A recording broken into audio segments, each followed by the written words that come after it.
السلام عليكم ورحمة الله وبركاته. الحمد لله الذي لا يسأل عما يفعل وهم يسألون. الحمد لله الذي رفع السماء بقدرته ودحى الأرض بمشيته وخلق الخلائق بإرادته. الحمد لله الذي لا نحصي ثناء عليه وهو كما أثنى على نفسه. وأشهد أن لا إله إلا الله وحده لا شريك له ونشهد أن سيدنا ومولانا محمدا عبده ورسوله صلى الله تعالى عليه وعلى آله وعلى أصحابه وبارك وسلم تسليما كثيرا كثيرا. أما بعد، فأعوذ بالله من الشيطان الرجيم. بسم الله الرحمن الرحيم. فمن زحزح عن النار وأدخل الجنة فقد فاز وما الحياة الدنيا إلا متاع الغرور. وقال النبي صلى الله تعالى عليه وسلم: ألا وإن ربي داعي وإنه سائلي هل بلغت؟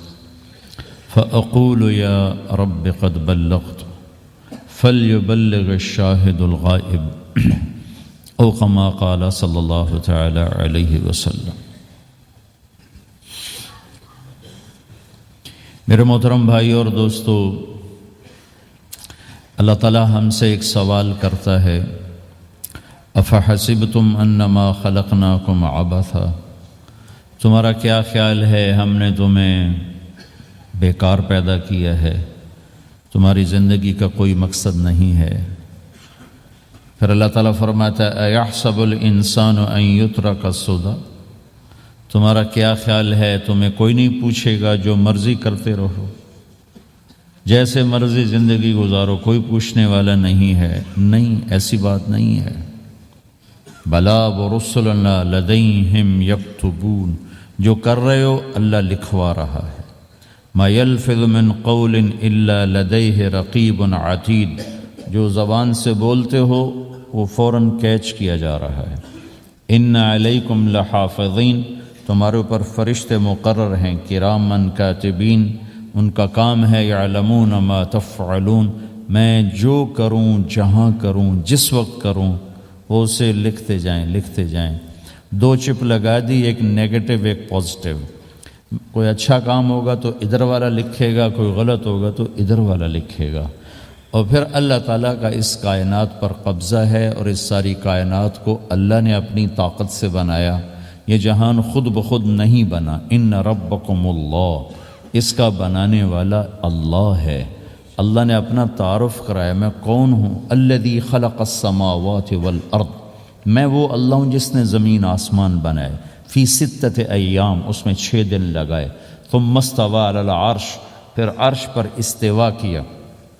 یغشی اللیل النہار، میں وہ اللہ ہوں جو رات کو لاتا ہے، دن کو لاتا ہے، تو دن کو آگے چلاتا ہے، رات کو پیچھے لاتا ہے. یطلبہ حثیثا، ان میں یہ دوڑ چلتی رہتی ہے.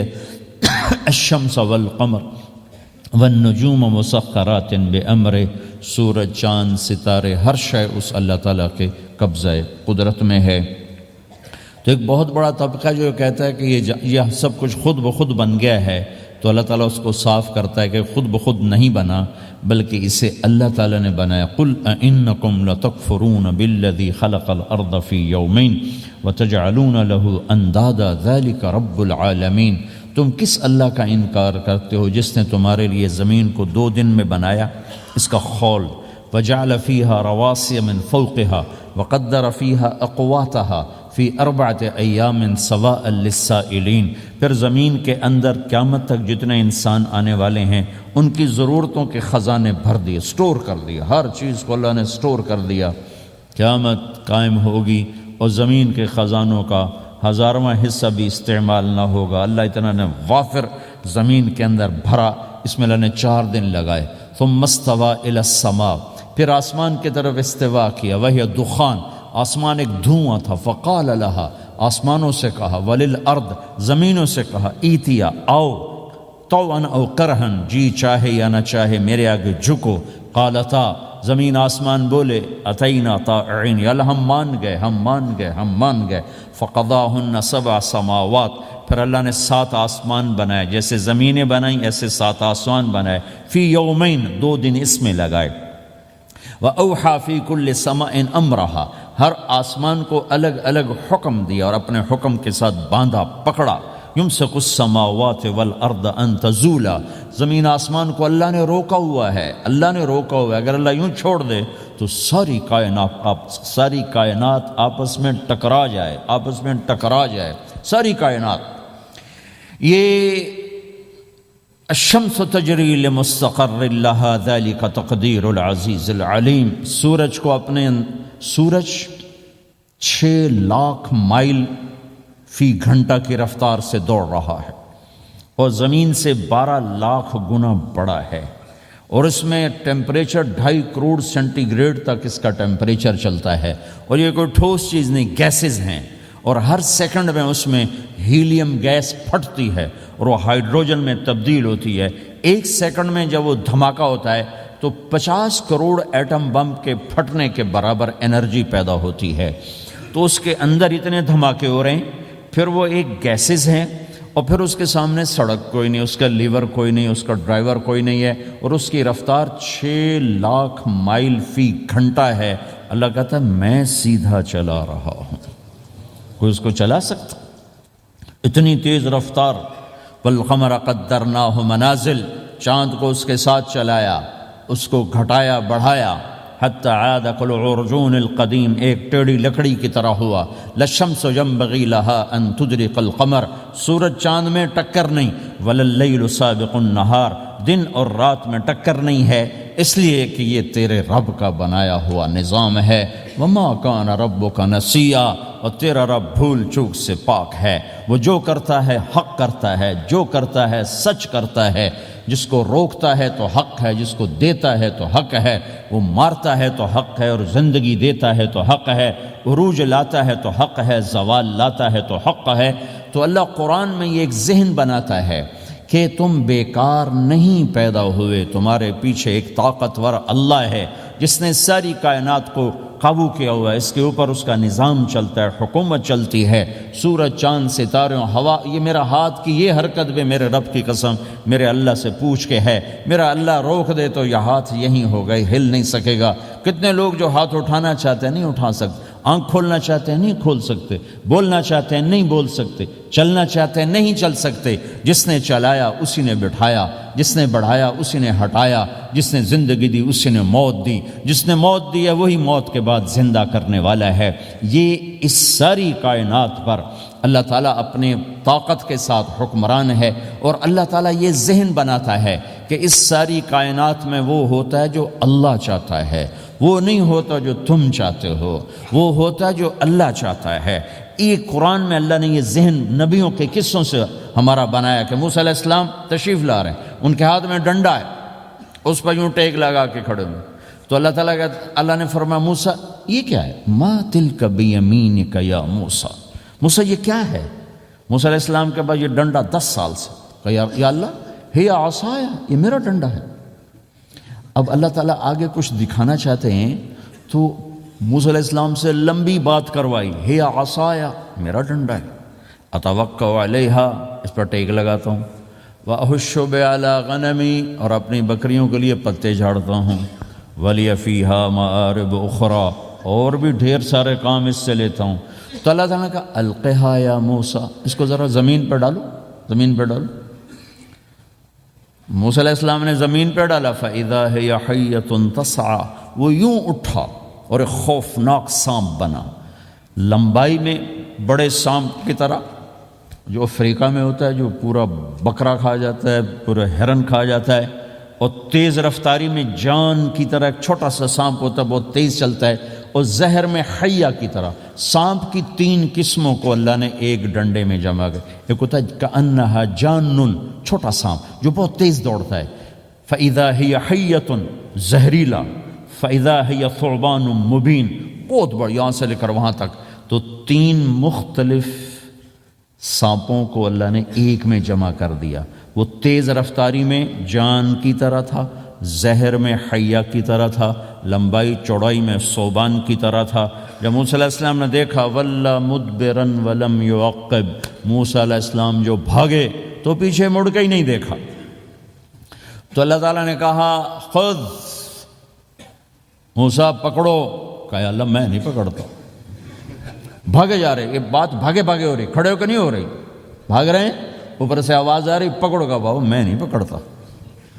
اب اللہ تعالیٰ ہمیں قصہ موسیٰ علیہ السلام کا قصہ قرآن کے 28 پاروں میں موجود، اتنا اس کو اللہ نے دہرایا، اتنا دہرایا۔ سب سے زیادہ موسیٰ علیہ السلام کا نام قرآن میں آیا ہے، نبیوں میں سے 136 دفعہ موسیٰ علیہ السلام کا اللہ تعالیٰ نے قرآن میں ذکر فرمایا، نام کے ساتھ، نام کے ساتھ۔ پھر کہا خذھا ولا تخف، موسیٰ پکڑو ڈرو نہیں، سنعیدھا سیرتھا الاولی، واپس ڈنڈا بناؤں گا۔ کہا یا اللہ میں نہیں پکڑتا، مجھے کھائے گا، مجھے کھائے گا، وہ بھاگے جا رہا ہے۔ آخر اللہ تعالیٰ نے کہا خذ انک من الآمنین، موسیٰ میں گارنٹر ہوں، کچھ نہیں کہے گا، گارنٹی دیتا ہوں۔ اللہ کی گارنٹی پر کھڑے ہوئے، وہ ایسا منہ کھول کے آ رہا ہے۔ تو اب چلو اللہ تعالیٰ کہتے ہیں پیچھے سے پکڑ لو، دم سے پکڑ لو تو کوئی مسئلہ نہیں تھا، کہ نہیں منہ سے پکڑو۔ اب موسیٰ علیہ السلام نے ایسے اوپر ایک چھوٹا سا کپڑا تھا یوں اوپر کر لیا، تو اللہ تعالیٰ نے کہا یہ کیا کر رہے ہو؟ کہا جی مجھے اس سے ڈر لگ رہا۔ کہ تیرا ڈر ہی تو نکالنا ہے، کہ یہ کچھ نہیں، سب کچھ تیرے اللہ کا ارادہ ہے، یہ کچھ نہیں، ورنہ یہ کپڑا تمہیں بچا لے گا، تمہیں ویسے ہی سارا نکل جائے گا۔ اب وہ آگے آ رہا ہے، موسیٰ علیہ السلام کانپ رہے ہیں اور دیکھ رہے ہیں، کانپ رہے ہیں اور دیکھ رہے ہیں، اور بڑے اب اللہ نے کہا تھا تو ڈرتے ڈرتے ہاتھوں سے یوں، کانپتے کانپتے ہاتھوں سے یوں آگے ہاتھ کیا، اور جو ہی ہاتھ کی انگلیوں نے سانپ کے منہ کو ٹچ کیا تو اللہ نے دوبارہ ڈنڈا بنا کے ہاتھ میں پکڑا دیا، اور ساری دنیا کو یہ پیغام دیا کہ دیکھو میرے بندو، اللہ سب کچھ ہے، لہذا اللہ کی مان کے چلنا۔ سامنے شیطان آئے گا، سامنے شیطان آئے گا، تمہیں الٹی راہیں دکھائے گا، تو تم اپنے اللہ کو یاد کرنا جس کے ہاتھ میں سارے خزانے ہیں اور طاقت ہے۔ ایک سیکنڈ میں اسے سانپ بنایا، اگلے سیکنڈ میں اسے ڈنڈا بنایا، اور پھر موسیٰ علیہ السلام کے ہاتھ میں پکڑایا، نیا نہیں، وہی جو ان کے پاس تھا وہی ان کو واپس کر کے پوری دنیا کے انسانوں کو اور اس امت کو خاص طور پر اللہ تعالیٰ نے یہ سوچ دی کہ اس کائنات میں ایک طاقت ہے اللہ جو سب کچھ کر سکتا ہے، اور اس کے چاہے کو کوئی روک نہیں سکتا اور اس کے روکے کو کوئی کروا نہیں سکتا، وہ اللہ ہے۔ وہ ہوگا جو اللہ چاہے گا، وہ ہوا جو اللہ نے چاہا۔ ساری دنیا کے انسان جو چاہتے ہیں اللہ کے بغیر نہیں کر سکتے، اللہ جو چاہتا ہے ہم سب کے بغیر کر دیتا ہے۔ یہ ذہن بنا کر پھر اللہ اس بات پہ لاتا ہے جب سب کچھ تیرے اللہ کے ہاتھ میں ہے تو اللہ کی مان کے کہ یہ تیرے پاس تھوڑی سی زندگی ہے، جیسے اللہ نے کائنات کو بنایا ہے ایسے ہی اس کائنات کو توڑنے والا ہے۔ ایک دن آئے گا، ازفت الازفہ، وہ قریب آ چکا ہے، لیس لہا من دون اللہ کاشفہ، اسے کوئی روک نہیں سکتا، ہٹا نہیں سکتا، وہ آئے گا۔ لا تأتیکم الا بغتہ، وہ اچانک آئے گا۔ وہ کیسے آئے گا؟ فإذا نفخ فی الصور نفخۃ واحدہ، ایک آواز آئے گی بڑی خوفناک۔ ہے کیا عجب دن ہوگا، شب جمعہ آئے گی، جمعہ کی رات آئے گی، کسی کو نہیں خبر کہ آج کائنات کی آخری رات۔ پرندے واپس گئے ہوں گے اپنے درختوں پر، گھونسلوں پر، شیر اپنے ٹھکانوں پر، چیتے اپنے ٹھکانوں پر، بھیڑیے اپنے ٹھکانوں پر، بکریاں، اونٹ، گائے، بھینس اپنے اپنی جگہ پر۔ اور اگر یہ بولٹن اس وقت موجود ہوگا تو بولٹن کے باشندے سوئے ہوں گے اپنے گھروں میں، کوئی ادھر تیاری کہ میں نے جاب پہ جانا ہے، یہ میرا سامان پڑا ہے، میں نے اسکول جانا ہے، یہ میری کتابیں پڑھی ہیں، میں نے آفس جانا ہے، یہ میری فائلیں پڑھی، میرا لیپ ٹاپ پڑا ہوا ہے، یہ سب کچھ جیسے آج کی رات ہے ایسے ہی ایک رات آئے گی۔ دن جدا ہو کر کہے گا کہ میں کل آؤں گا، رات جدا ہو کر کہے گی میں تیرے بعد آؤں گی، اور تارے چاند ستارے بھی ابھر کر نکل کر کہیں گے ہم نے کل بھی نکلنا ہے اور ہم نے کل بھی طلوع ہونا ہے۔ سورج بھی غروب ہوتے ہوئے یہ سوچ رہا ہوگا کہ کل میں نے پھر بھی نکلنا ہے، اور چاند بھی سوچ رہا ہوگا کہ میں نے اگلے دن بھی نکلنا ہے، لیکن اللہ کے سوا فرشتوں تک کو نہیں پتا کہ آج آخری دن آ چکا ہے۔ اور میرے نبی نے عجب نقشہ کھینچا ہے قیامت کے دن کا. ہم نے کہا عورت روٹی پکا رہی ہوگی، اس کے ہاتھ میں روٹی ہوگی. اب تو یہاں روٹی پکانے کا رواج بہت کم ہو گیا، لیکن پھر بھی پکاتے ہیں. روٹی پکا رہی ہوگی، اس کے ہاتھ میں روٹی ہوگی، ابھی توے پہ ڈالنے جا رہی ہو. اور ایک چیز آپ کے ہاں بالکل نہیں ہے، ہمارے ہاں اب بھی ہے کہ وہ دہی کو اس میں سے مکھن نکالتے ہیں، دہی کو وہ کرش کرتے ہیں، پھر اس میں سے مکھن نکال. یہ ہمارے گھروں میں ہوتا ہے، ہر گھر میں ہوتا ہے، خاص طور پر دیہاتوں میں. تو ایک عورت ایسے وہ اس دہی کو بلو کر کرش کر کے اس سے مکھن کا پیڑا یوں بنا رہی ہوگی، اور بنا کر برتن میں ڈالنے کے لیے ایسے کر رہی ہوگی، ایسے کر رہی ہوگی. یہ تہذیب اب آپ تو سمجھ نہیں سکتے، چونکہ آپ تو ادھر کے لوگ بن گئے. اب تو ہمارے دیہاتوں میں اب بھی یہ تہذیب ہے، ایسے کر رہی ہوگی، ایسے کر رہی ہوگی. اور پھر آپ نے فرمایا کہ ایک آدمی اپنے اونٹ کو چارہ ڈالنے کے لیے اس جگہ کو صاف کر رہا ہوگا کہ میں صبح ہو گئی ہے، میں اونٹ کو چارہ ڈالوں، اور پھر میرا اونٹ کھائے، پھر اس کو لے کر میں کام پہ جاؤں. اور دکاندار جھاڑو دے کر اپنی سیٹ پہ بیٹھ چکا ہے، اور گاہک انٹر ہوتا ہے اور اسے کہتا ہے کہ 10 میٹر مجھے کپڑا چاہیے، اور اس کے لیے یوں کپڑا ناپ رہا ہے، ناپ کے 10 میٹر، 5 میٹر، 4 میٹر، 2 میٹر پر اس نے یوں کینچی رکھی، کینچی یہاں ہے، اور اس نے جیب سے پیسے نکالے اور گننے لگا کہ میں نے اس کو 100 پاؤنڈ دینا ہے. وہ گننے میں لگا ہوا ہے، یہ کاٹنے میں لگا ہوا ہے. اور دور کھیت میں ایک آدمی ہل چلا رہا ہے، اور ایک آدمی بیج ہاتھ میں لے کے یوں پھینکنے جا رہا ہے، اور ایک آدمی پانی لگانے کے لیے اس پانی کو ڈائیورٹ کر رہا ہے. اور ادھر بازار میں جلدی لوگ بھاگے جا رہے ہیں، جاب والے ایک نوالا منہ میں ہے، ایک ہاتھ میں، اور بھاگے جا رہے ہیں. میں آج لیٹ ہو چکا ہوں، میرا جاب کا ٹائم جا رہا ہے، میرا اسکول کا ٹائم جا رہا ہے. یہ ایسا ہی ایک سما ہوگا. بولٹن اٹھے گا، انگلینڈ اٹھے گا، امریکہ اٹھے گا، ایشیا اٹھے گا، یورپ اٹھے گا، افریقہ اٹھے گا، ہندوستان اٹھے گا، پاکستان اٹھے گا، Burma, Malaysia, Thailand, Indonesia اسی طرح اٹھیں گے جیسے روزانہ اٹھتے ہیں. پر اللہ کے سوا کسی کو نہیں پتہ کہ آج شام ہو گئی ہے. لہذا ایسے. اور ایک ماں چھوٹے بچے کو ناشتہ کرا رہی، جلدی سے اس کو اسکول لے جانا ہے، تو بریڈ اس کے ہاتھ میں، اس کے منہ میں ڈال لے. یہاں تک نوالا ہے، یہاں تک نوالا آیا ہے، یہاں تک نوالا آیا ہے. اور اس نے یہاں کینچی رکھی ہے، اس نے جیب سے نکال کر پیسے گننے شروع کیے ہیں. وہ پانی کو ڈائیورٹ کر رہا ہے، وہ یوں مٹھی بھر کے اپنا بیج پھینک رہا ہے. وہ اونٹ کے کھانے کی جگہ، گھاس چارہ کھانے کی جگہ کو صاف کر رہا ہے. دکاندار دکان کا شٹر اٹھا رہا ہے، ایک شٹر اٹھا کے بیٹھ چکا ہے، ایک دکان کے اندر جھاڑو دے رہا ہے، صفائی کر رہا ہے، اور ایک اپنے سودے گن رہا ہے، ایک اپنے پیسے گن رہا ہے. بادشاہ سلامت تاج پہن کر اپنے تخت کو چلنے کے لیے روانہ ہو رہے ہیں، اور آگے پیچھے ان کے باڈی گارڈز کھڑے ہوئے ہیں، اور وہ پورا اسکواڈ کھڑا ہوا ہے. اور ادھر بازار میں، کھیت میں، ہر چیز میں ایک رونق ہے، چہل پہلے. چڑیاں چوں چوں کر رہی ہیں، کوے کائیں کائیں کر رہے ہیں، فاختہ اڑ کے آ رہی، کبوتر اڑ کے آ رہے ہیں، چیل اڑ کے آ رہی، شیر نکلتا ہے شکار کے لیے، چڑیاں نکلتی ہیں دھانے کے لیے، سانپ نکلتا ہے چوہے کے لیے، چوہا نکلتا ہے اپنی غذا کے لیے، بلیاں نکلتی ہیں چھیچڑے کے لیے، کتے نکلتے ہیں ہڈیوں کے لیے، انسان نکلتا ہے روٹیوں کے لیے. کہ ایک دم فَإِذَا جَاءَتِ الطَّامَّةُ الْكُبْرَىٰ، ایک دھماکہ ہوگا. ہائے. اور وہ کینچی والے کی کینچی یوں گر جائے گی، کپڑا یوں گر جائے گا. نوٹ والے کے ہاتھ سے نوٹ یوں بکھر جائیں گے، بٹوا یوں بکھر جائے گا. بیج والے کا ہاتھ یوں گرے گا، بیج وہیں گر جائے گا. نوالا بنانے والی کے ہاتھ میں نوالا بیٹے کے منہ تک نہیں جائے گا، یوں گر جائے گا. اور روٹی پکانے والے کے ہاتھ سے روٹی توے پر نہیں جائے گی، یوں گرے گی، توا وہ جائے گا، وہ جائے گی. معصوم بچے کو گود میں لے کر دودھ پلانے والی بچے کو یوں پھینکے گی اور بھاگے گی. لیکن آج نہ بچے نے بچنا ہے، نہ ماں نے بچنا ہے. بوڑھے ماں باپ کو چھوڑ کے لوگ بھاگیں گے، بیویوں کو چھوڑ کے خاوند بھاگیں گے، خاوند کو چھوڑ کے بیوی بھاگے گی. دشمن کو دشمن یاد نہ رہے گا، یار کو یار یاد نہ رہے گا، اور ہندوستانی کو ہندوستان یاد نہ رہے گا، پاکستانی کو پاکستان یاد نہ رہے گا. وہ آواز ایک دم تیز ہوگی، تیز ہوگی، تیز ہوگی، تیز ہوگی.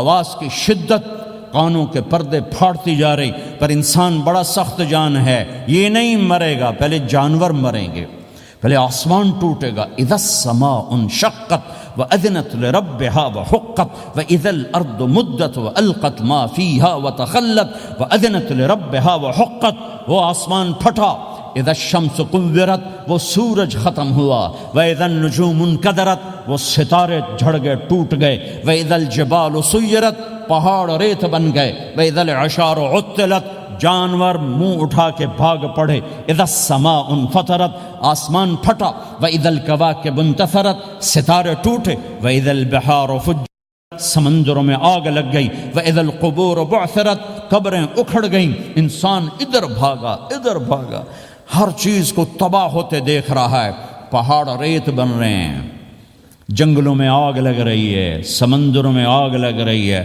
آنکھوں کے سامنے سورج کو بکھرتا دیکھیں گے، اندھا ہوتا جہان، چاند ٹکڑے ٹکڑے، تارے ٹکڑے ٹکڑے، آسمان ٹکڑے ٹکڑے، اور ان کی ایسی سخت جانی، یہ سب دیکھیں گے۔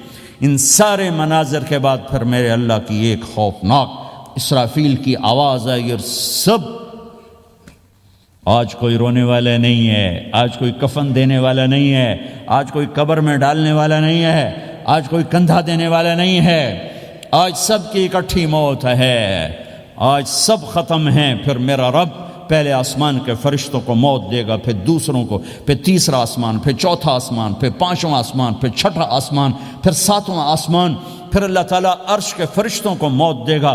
پھر اللہ تعالیٰ فرمائے گا جبریل میکائیل مر جائیں، تو اللہ تعالیٰ کا عرش سفارش کرے گا، یا اللہ جبریل میکائیل تو نہ مریں، ان کو تو بچا لے۔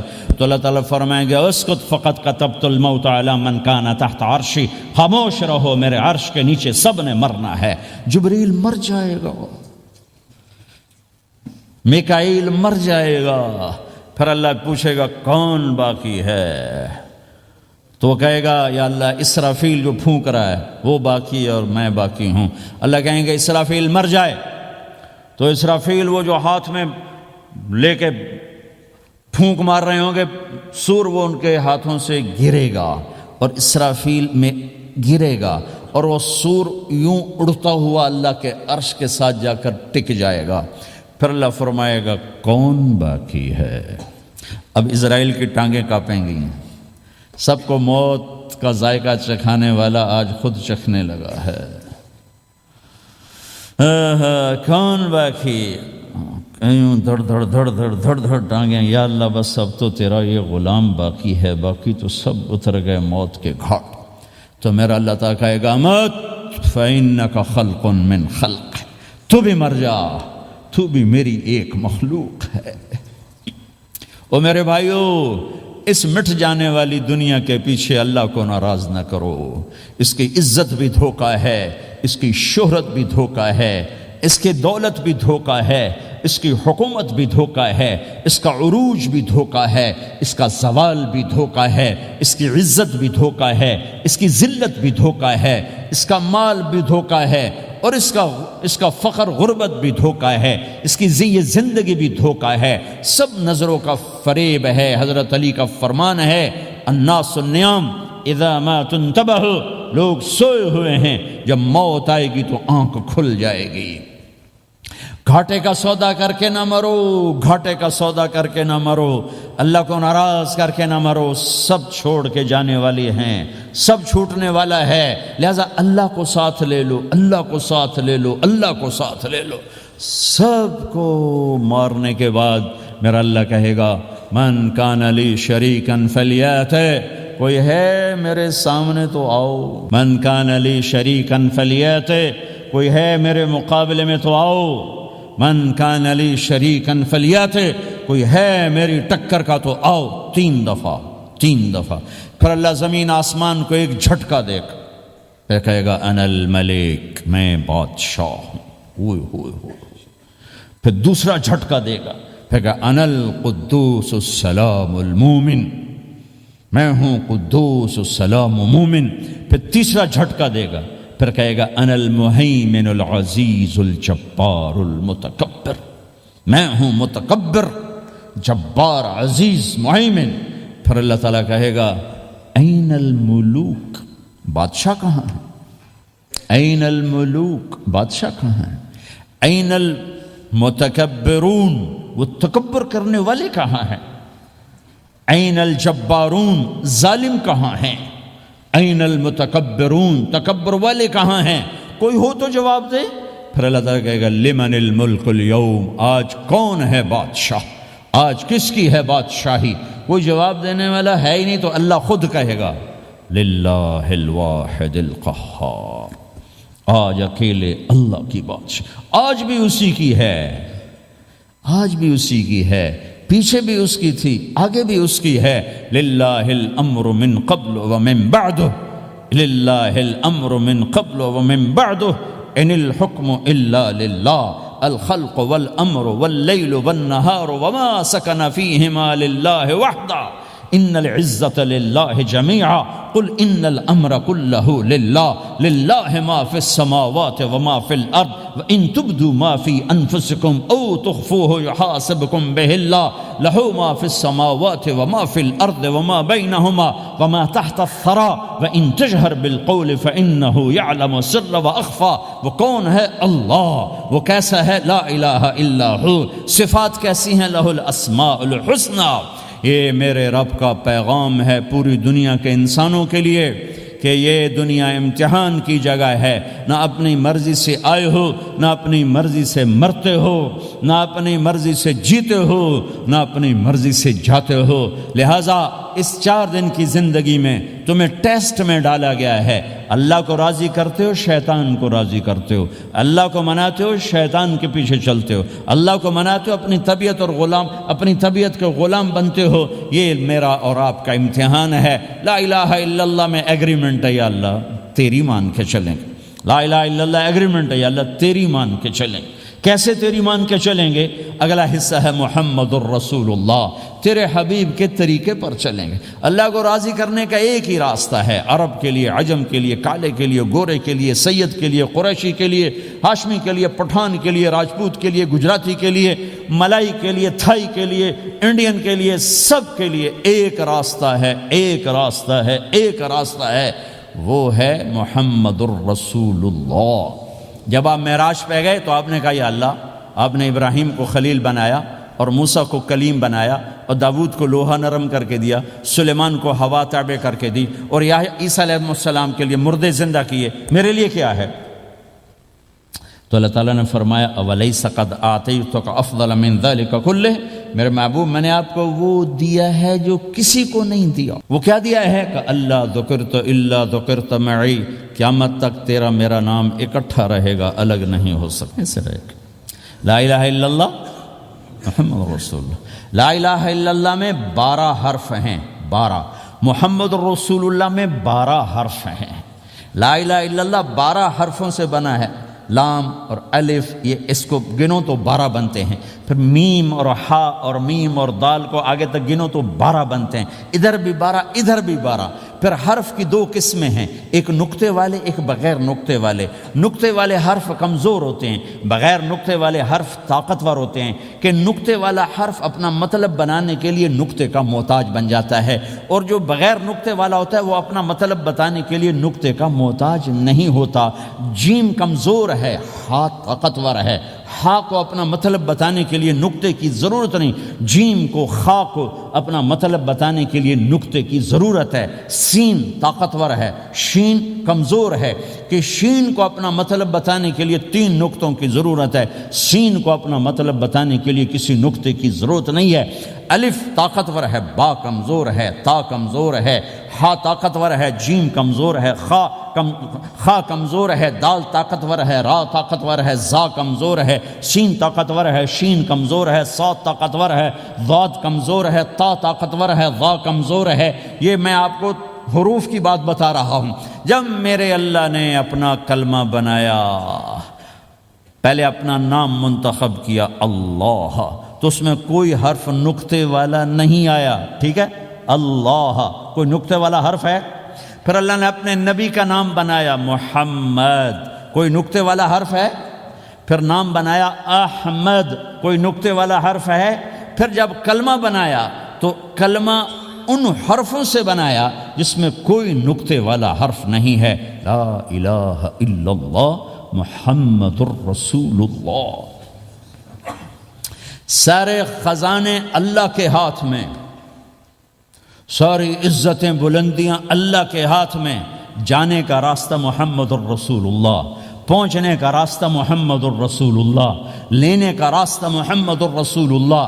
جہنم سے بچنے کا راستہ محمد الرسول اللہ، جنت میں جانے کا راستہ محمد الرسول اللہ، دنیا کی برکتیں عزتیں سمیٹنے کا راستہ محمد الرسول اللہ، ذلتوں پستیوں سے بچنے کا راستہ محمد الرسول اللہ۔ میرے حبیب جنت کے لیے چابی ہیں، جہنم کے لیے تالا ہیں، عزت کے لیے چابی ہیں، ذلتوں کے لیے تالا ہیں، محبتوں کے لیے چابی ہیں، نفرتوں کے لیے تالا ہیں، اللہ کی رضا کے لیے وہ چابی ہیں اور اللہ کی ناراضگی کا وہ تالا ہیں۔ جو محمدی بن گیا، جو محمد مصطفیٰ صلی اللہ تعالی وسلم کی سیرت میں ظاہر میں باطن میں ڈل گیا، اللہ کا محبوب بن گیا، اللہ نے اپنا بنا لیا۔ ابو لہب قریشی ہاشمی سید، اور اللہ نے کہا تبت یدا ابی لہب وتب، ابو لہب برباد ہو گیا۔ بلال حبشی کا بیٹا، غلام کا بیٹا، کالے کا بیٹا، لیکن میرے نبی نے فرمایا جب میں جنت میں جاؤں گا تو میری سواری کی رسی بلال کے ہاتھ میں ہوگی، جو میرے ساتھ چلے گا، میرے ساتھ چلے گا، اور اس دن تم بلال کی شان دیکھنا، سید قریشی سب دیکھتے رہ جائیں گے، اور ایک غلام سب سے بازی لے جائے گا کہ جب سورے جنتی جنت کے دروازوں پر کٹھے ہوں گے تو ایسے جنت کے 8 گیٹ ہیں، وہ سارے بند ہوں گے، سب بند ہوں گے، تو کہیں گے اندر کیسے جائیں؟ تو کہیں گے چلو آدم علیہ السلام سے بات کرتے ہیں۔ آدم علیہ السلام سے عرض کریں گے جناب ابا جان، دادا جان، دروازہ تو کھلوائیں۔ وہ کہیں گے بچوں میں نے تمہیں نکالا تھا، میں ڈال نہیں سکتی، جاؤ بھائی کسی اور سے بات کر۔ اب آئیں گے نوح علیہ السلام، بابا میں نہیں کر سکتا۔ ابراہیم علیہ السلام، بابا میں نہیں کر سکتا۔ اسماعیل، اسحاق، یعقوب، یوسف، موسیٰ، یوشع، دانیال، الیاس، داؤد، یحییٰ، زکریا، سلیمان، بھائی ہمارے بس کا نہیں، بھائی ہمارے بس کا نہیں، بھائی ہمارے بس کا نہیں۔ سب سے آخر میں آئیں گے عیسیٰ علیہ السلام کے پاس۔ اگر اللہ چاہتا تو سیدھا ہمارے نبی کے پاس پہنچا دیتا، لیکن اللہ اپنے نبی کی شان دکھانا چاہتا ہے کہ میرا نبی کتنی شان والا ہے، کتنی عزت والا ہے، جس کی سنت کو تم پھینک دیتے ہو، سنت کی کوئی بات نہیں۔ 1 پاؤنڈ پھینکتے ہو کہ 1 پاؤنڈ گر گیا، کوئی بات نہیں، کہ 1 پاؤنڈ کو بھی ڈھونڈتے پھرتے ہو، سنت کوئی بات نہیں، پاؤنڈ نہیں۔ ہمارا پاکستانی 172 سے ضرب لائے گا، ہندوستانی 100 سے ضرب لگائے گا، پتہ نہیں کیا کیا کرے گا، ہیں تو اللہ تعالیٰ سب کو بھلا دے گا۔ آدم سے کہانی شروع ہوگی، چلتے چلتے چلتے عیسیٰ علیہ السلام، پھر عیسیٰ علیہ السلام ایک بات کا اضافہ کریں، کہا بابا میں نہیں کھلوا سکتا، لیکن آج میں تمہیں پتہ بتا سکتا ہوں کون کھلوائے گا، یہ کوئی نبی نہیں کہے گا۔ تو کہیں گے جی بتاؤ، کہیں گے جاؤ محمد الرسول اللہ صلی اللہ علیہ وسلم کی خدمت میں، ان کے سوا آج کوئی نہیں کھلوا سکتا۔ سارا مجمع آئے گا، یا رسول اللہ، یا حبیب اللہ، یا نبی اللہ، تھک گئے ہم، جنت کے دروازے بند ہیں، دروازہ کھلوائیں تو آپ کہیں گے انا لہو، ہاں میں ہی کھلواؤں گا، میں ہی کھلواؤں گا۔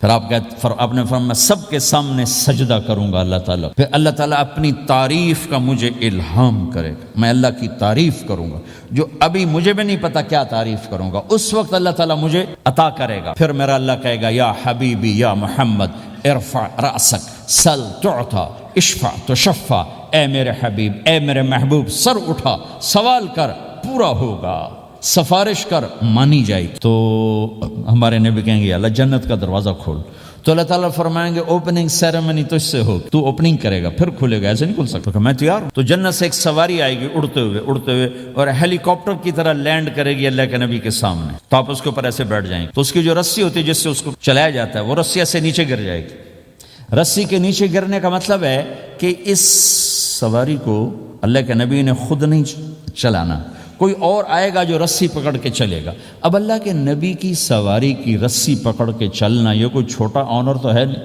لہذا سب یوں دیکھیں گے بھیا، چونکہ وہ خالی اس سے سب کو پتہ چل جائے گا کہ کوئی آئے گا، ورنہ اللہ کے نبی کے ہاتھ میں رہتی ایسے گئی، تو لہذا سب ایسے کون آئے گا بھائی، کون آئے گا بھائی، شاید ابو بکر آئیں، یہ تو اپنی طرف سے کہہ رہا ہوں، شاید عمر آئیں، عثمان آئیں، علی آئیں، نہیں، بیٹے آئیں گے، حسن حسین آئیں گے، کتنے سوال اٹھ سکتے، جعفر آئیں گے، حمزہ آئیں گے، عباس آئیں گے، سب اس حیرانی میں ہوں گے، اور سب کی نظریں ایسے ایسے ہوں گی کہ میرے اللہ کا فرمان ہوگا بلال حبشی کو لایا جائے، یہ رسی اس کو پکڑائی جائے۔ بلال رضی اللہ تعالیٰ عنہ اللہ کے نبی کی سواری کی رسی پکڑ کر چلیں گے اور آپ نے فرمایا میں سب سے پہلے جنت کے دروازے پر دستک دوں گا، فَأُقَعْقِعَهَا فَيُفْتَحُ لِي، میرے لیے دروازے پر دستک دوں گا تو اندر سے آواز آئے گی، کون؟ میں کہوں گا محمد الرسول اللہ۔ وہ کہیں گے یا رسول اللہ حکم تھا آپ کے بغیر دروازہ نہ کھلے، میں کھولوں گا، میرے لیے کھلے گا، میں اندر جاؤں گا۔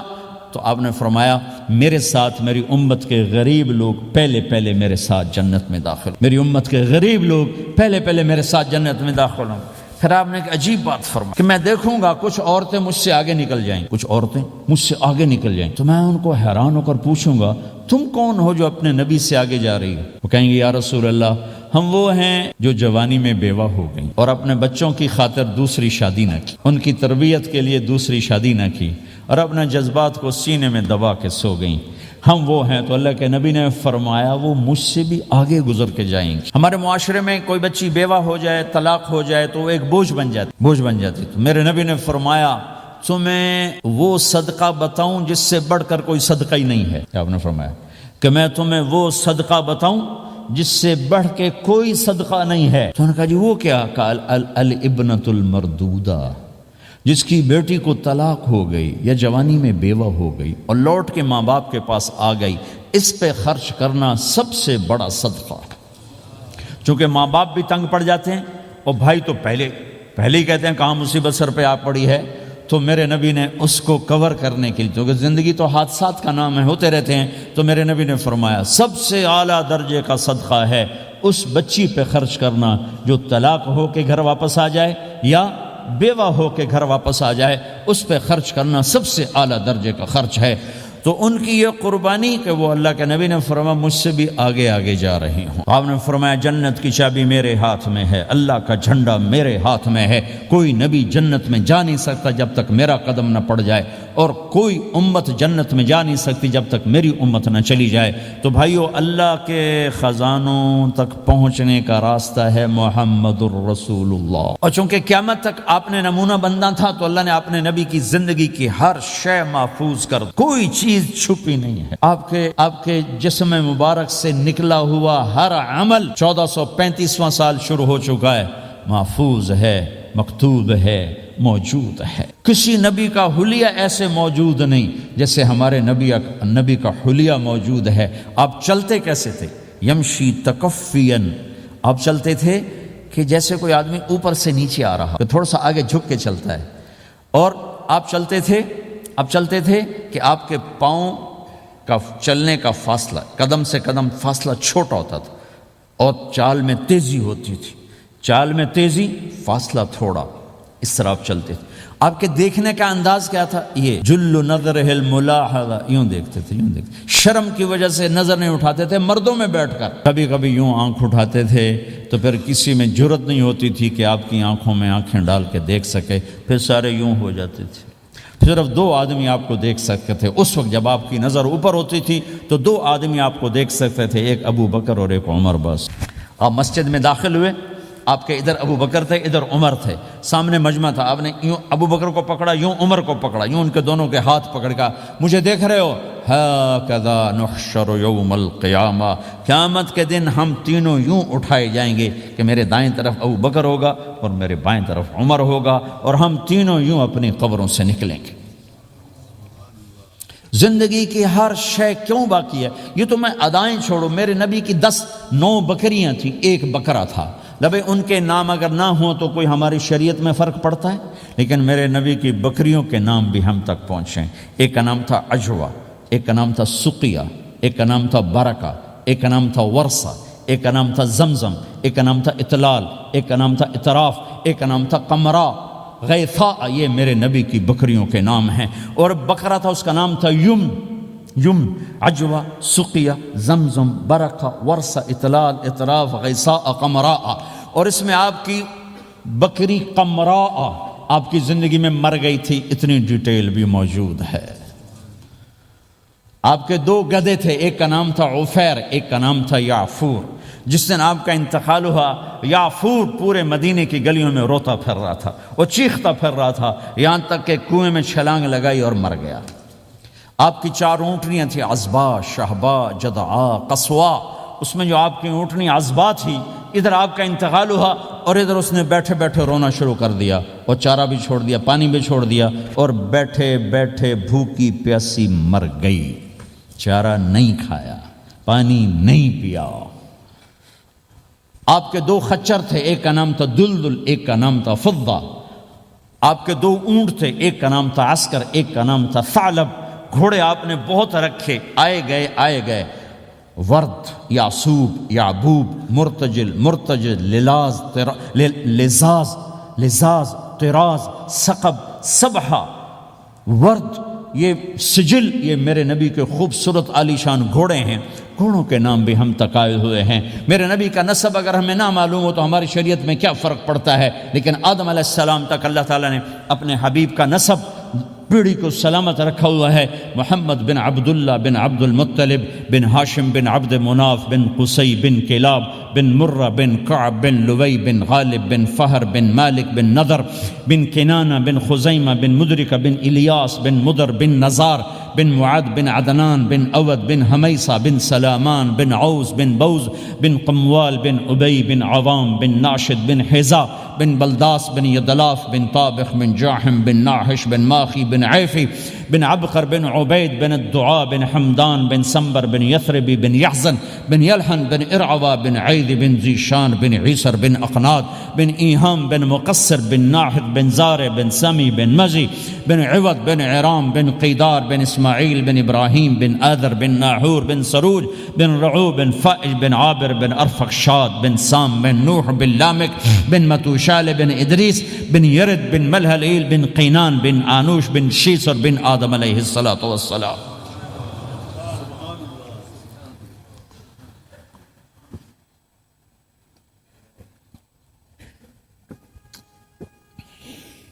اللہ کا اعلان ہے، جہاں رہو اللہ کے نبی کے طریقوں کو پکڑ کے رہو۔ اللہ تعالیٰ تک پہنچنے کا بس ایک ہی راستہ ہے، ایک ہی راستہ ہے، وہ ہے جناب رسول اللہ صلی اللہ تعالی علیہ وسلم کی مبارک زندگی۔ نقل مار لو، نقل مارنے سے پاس ہو نہیں جاتے لوگ۔ ہمارے انڈیا پاکستان میں خوب نقل چلتی ہے، وہ نقل لگاتے ہیں، پاس ہو جاتے ہیں۔ میں بھی ذمہ داروں کی اولاد، پڑھنے کا شوق نہیں تھا، ہمیشہ نقل مار کے ہی پاس ہوئے، کیونکہ پڑھنے کا شوق ہی نہیں تھا۔ ماں باپ نے ڈنڈا چڑھا دے کہ ڈاکٹر بنانا ہے۔ مجھے کبھی زندگی بھر شوق نہیں ہوا کہ میں نے ڈاکٹر بننا ہے۔ بھائیو، اپنے نبی کی نقل اتار لو، اللہ پاس کر دے گا۔ اس نے ایک چنا ہے جس کو حبیب بنایا ہے، 10,000 سال کا پروسیس ہوا اور اس میں سے محمد مصطفیٰ صلی اللہ علیہ وسلم کی ہستی کو وجود ملا۔ آپ کو آنے میں اتنا زمانہ چاہیے تھا کہ اعلیٰ سے اعلیٰ چیز کے بننے میں دیر لگتی ہے، تو کائنات 10,000 سال گھومی اور تب جا کر میرے حبیب مصطفیٰ صلی اللہ تعالی علیہ وسلم کو اللہ تعالیٰ نے وجود بخشا۔ سب سے عالی نسب، سب سے عالی خاندان، سب سے عالی صفات۔ اب اللہ کے خزانوں سے لینے کا راستہ پاؤنڈ نہیں، ڈالر نہیں ہے، تجارت نہیں ہے۔ اللہ سے لینے کا راستہ میرے نبی کا طریقہ ہے، تجارت میں ہو، زراعت میں ہو، جاب میں ہو، کھیتی باڑی میں ہو۔ میرے نبی کا طریقہ ایک مسجد کا ہے، نماز، 5 وقت کی نماز، یہ میرے نبی کی آنکھوں کی ٹھنڈک ہے۔ 5 وقت کی نماز اس امت کی شان پہچان ہے، اور اللہ تعالیٰ نے پہلی امتوں پر اتنی بڑی مشقت ڈالی کہ ان کی نماز مسجد کے علاوہ کہیں نہیں ہوتی تھی، مسجد میں ہی ہوتی تھی۔ ہمارے لیے کتنی آسانی کر دی، جاب میں ہے، مصلی بچھا، نماز پڑھ۔ چلو مصلی بھی کوئی نہیں، زمین دیکھ، اس پر کوئی گندگی تو کوئی نہیں ہے، بس زمین بھی تیرے لیے پاک ہے، چل نماز پڑھ۔ اور آسانی کر دی، پانی کوئی نہیں ہے، کوئی بات نہیں، مٹی میں ہاتھ مار، منہ پہ مل، پھر ایک ہاتھ مار، یوں کر، چل نماز پڑھ، میں تیری قبول کروں گا۔ یہ کسی امت کے ساتھ یہ نہیں ہوا، انہیں وضو ہی کرنا تھا چاہے پانی 50 میل پر موجود ہو۔ اور ہمارے لیے پانی کوئی نہیں ہے، چلو تیمم، مٹی میں ہاتھ ہمارا یوں کیا، پھر ہاتھ ہمارا ایک یوں کیا، ایک یوں کیا، چل بھائی اللہ اکبر، قبول۔ عمار بن یاسر رضی اللہ تعالیٰ عنہ سفر میں تھے، ان کو نہانے کی ضرورت ہو گئی، نائٹ فال ہو گیا، تو انہوں نے سوچا کہ ویسے تو آدمی کو وضو کی ضرورت ہوتی ہے تو خالی منہ پہ ہاتھ مارا اور یوں کونیوں تک، لیکن مجھے تو غسل کی ضرورت ہے، تو خالی اس سے تو کافی نہیں ہوگا۔ تو انہوں نے کپڑے اتارے، اکیلے تھے، ریت کے اوپر کبھی یوں لیٹے، کبھی یوں لیٹے، کبھی یوں لیٹے، 3-4 دفعہ یوں اور یوں رول ہوتے ہوتے پھر انہوں نے نماز پڑھی۔ آئے اللہ کے نبی کی بارگاہ میں، یا رسول اللہ مجھے رات کو نہانے کی ضرورت پڑ گئی، تو میں نے کہا وضو کے لیے تو خالی یہ 2 دفعہ کرنا کافی ہے، تو یہ تو نہانا تھا، تو میں تو ریت میں خوب رول ہوتا رہا۔ میرے نبی نے انما یکفیک ضربتان، ارے سیدھے بندے عمار، اس کے لیے بھی اتنا ہی کافی تھا کہ تو یوں کرتا اور یوں کرتا اور تو پاک ہو جاتا۔ اللہ نے اس نبی کے طفیل، اس محبوب مصطفیٰ صلی اللہ علیہ وسلم کے طفیل، اللہ نے کیا کیا سہولتیں اور آسانیاں ہمیں عطا فرمائیں۔ پھر نماز 4 کی 2 رکعت کر دی کہ بھئی تم مسافر ہو 2 پڑھو، روزے میں سفر میں روزہ معاف کر دیا، بعد میں رکھ لینا، بعد میں رکھ لینا، قضا کرنے کو حکم، بالکل چھوڑنے کا نہیں۔ اور کہا کہ بھائی مریض ہو چھوڑ دو، مسافر ہو چھوڑ دو، اور نماز 2 رکعت کر دو، سنتیں چھوڑ دو۔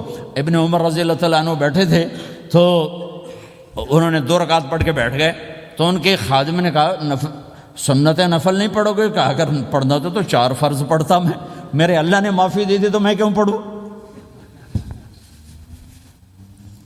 میرے نبی نے سفر میں سنتیں نہیں پڑھی کبھی، اپنی امت کو سہولت دینے، فجر کی سنتیں 2 پڑھتے تھے، اس کے علاوہ سنتیں نہیں پڑھی تاکہ میری امت کو سہولت ہو، آسانی ہو۔ ایک دفعہ بارش ہو رہی تھی اور کوئی جگہ نہیں تھی نماز پڑھنے کے لیے، تو آپ نے اپنی اونٹنی کو آگے کیا اور اس پر بیٹھ گئے، بیٹھے ہی تھے، پیچھے صحابہ نے اونٹنیوں پر ہی صفیں بنائیں، اور یہ نماز اونٹنی پہ بیٹھ کر ادا کی گئی۔ بارش کے اندر نماز اونٹنی کے اوپر نماز بھی ہو گئی، رکوع بھی ہو گیا، سجدہ بھی ہو گیا، سلام بھی ہو گیا۔ پہلی امتوں کے لیے نہیں تھا، سجدہ ہی کرنا پڑے گا۔ یہ اللہ کے محبوب مصطفیٰ صلی اللہ تعالی علیہ وسلم کی طفیل، میرے اللہ نے ہم پہ فضل و احسان کیا، تو میرے نبی کی زندگی میں عبادات میں نماز سب سے اعلیٰ نظر آتی ہے، سب سے نمایاں نظر آتی ہے۔ اور پھر بازار میں، گھر میں، دفتر میں، ماحول میں میرے نبی کے اخلاق، یہ زندگی کا دوسرا روشن پہلو ہے۔ میرے نبی کی ساری زندگی 2 لفظوں میں آتی ہے، عبادت اخلاق، عبادت اخلاق، یا 2 اور لفظ، حقوق اللہ، حقوق العباد، حقوق اللہ، حقوق العباد۔ حقوق اللہ میں نماز سب سے اعلیٰ، اور حقوق العباد میں لوگوں کی برداشت کرنا، لوگوں سے درگزر کرنا، معاف کرنا، جھوٹ سے بچنا، دھوکے سے بچنا۔ میرے نبی سے پوچھا گیا یا رسول اللہ مسلمان کنجوس ہو سکتا ہے؟ ہم نے کہا ہو سکتا ہے۔ یا رسول اللہ مسلمان کمزور ہو سکتا ہے، بزدل ہو سکتا ہے، ڈرپوک ہو سکتا ہے؟ آپ نے کہا ہو سکتا ہے۔ یا رسول اللہ مسلمان جھوٹ بول سکتا ہے؟ آپ نے کہا نہیں، جھوٹ نہیں بول سکتا، جھوٹ نہیں بول سکتا۔ ہے میرے نبی نے فرمایا میرا امتی ہر گناہ کر سکتا ہے پر ایک جھوٹ نہیں بولے گا، ایک دھوکہ نہیں دے گا، لیکن پوری دنیا میں سب سے زیادہ جھوٹ بولنے والا اور دھوکہ دینے والا وہ اس امت کا فرد بن چکا ہے۔ سب سے زیادہ دھوکہ دینے والے ہم بن گئے، سب سے زیادہ جھوٹ بولنے والے ہم بن گئے۔ اور میرے نبی نے فرمایا تھا کہ مسلمان جھوٹ نہیں بولتا، دھوکہ نہیں دیتا، ہر گناہ کر سکتا ہے، جھوٹ نہیں بولے گا، دھوکہ نہیں دے گا۔ یہ میرے نبی کی زندگی کا دوسرا پہلو ہے کہ سچائی پہ جمو۔ چند پیسے بچانے کے لیے جھوٹ بولنا، ٹیکس بچانے کے لیے جھوٹ بولنا، کتنے پاؤنڈ بچا لو گے؟ ادھر تمہارے سامنے سچ روشن کھڑا ہوا ہے۔ میرے نبی نے کہا الصدق ینجی والکذب یہلک۔